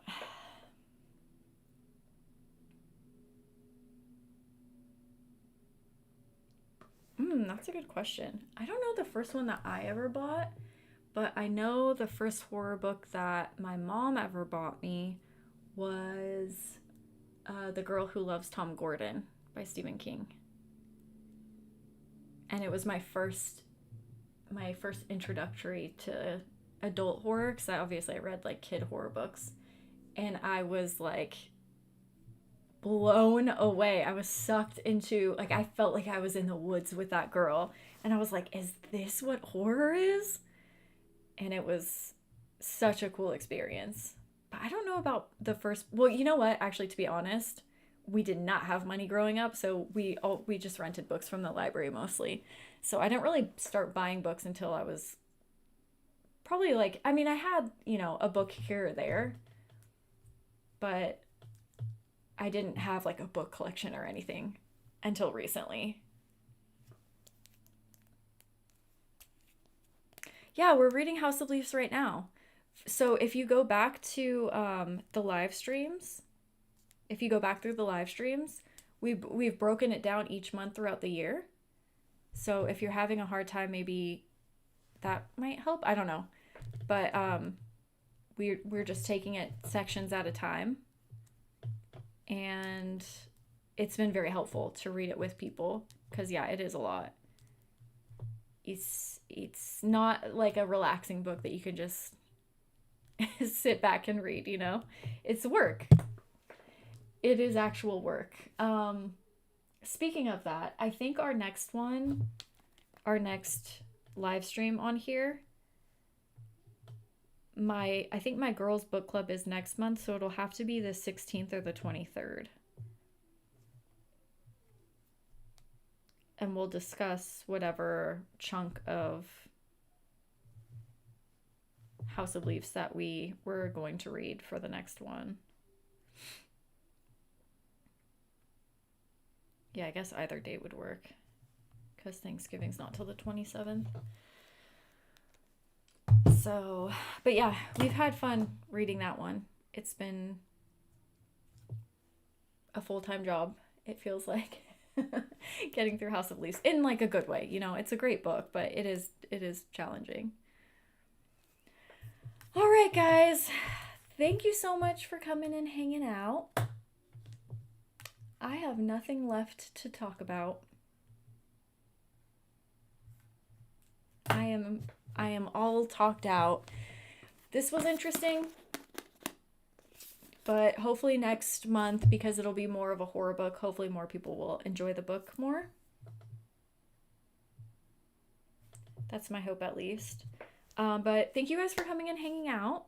This was very fun. Oh, I'm glad you came and stopped by. Yeah, if you look back at the lives, we broke down House of Leaves just by, I don't know, 100 pages or so, and then we discuss it at the end. So hopefully that, I don't know, maybe that can help you get through some of it and learn what other people have to say, because it's been really interesting to see other people's ideas on certain things and their theories and stuff.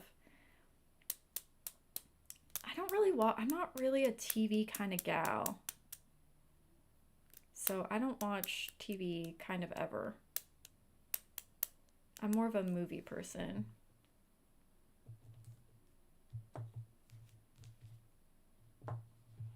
Sounds good. Okay, cool. So then I will have the list of what you guys recommended. I'm going to ask Instagram for their suggestions, and then in probably a day or so, I will spin the wheel and show you guys the 6 that I picked. I might put it on as a short on YouTube too. The only reason why I don't do a community post or anything is because I don't want people to add after we've already selected, you know what I mean? But if I just do it as a short and just say like, oh, these are the ones that were selected, that way if you guys don't have Instagram or whatever, you can still see it. I think that's the plan.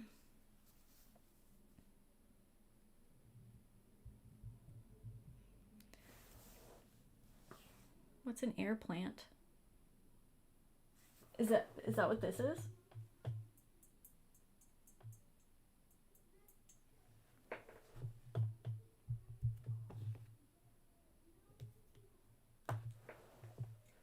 That's the only thing I can think of. Doesn't say anything on it. This one already broke.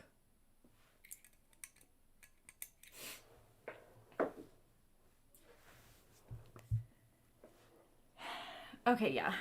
I'll do that then. Oh, that is it? Brian bought those for me. He just came home one day from Trader Joe's or whatever and was like, oh, I got you these plants. And also thank you for saying that, because I have to water that. I haven't watered it in a while.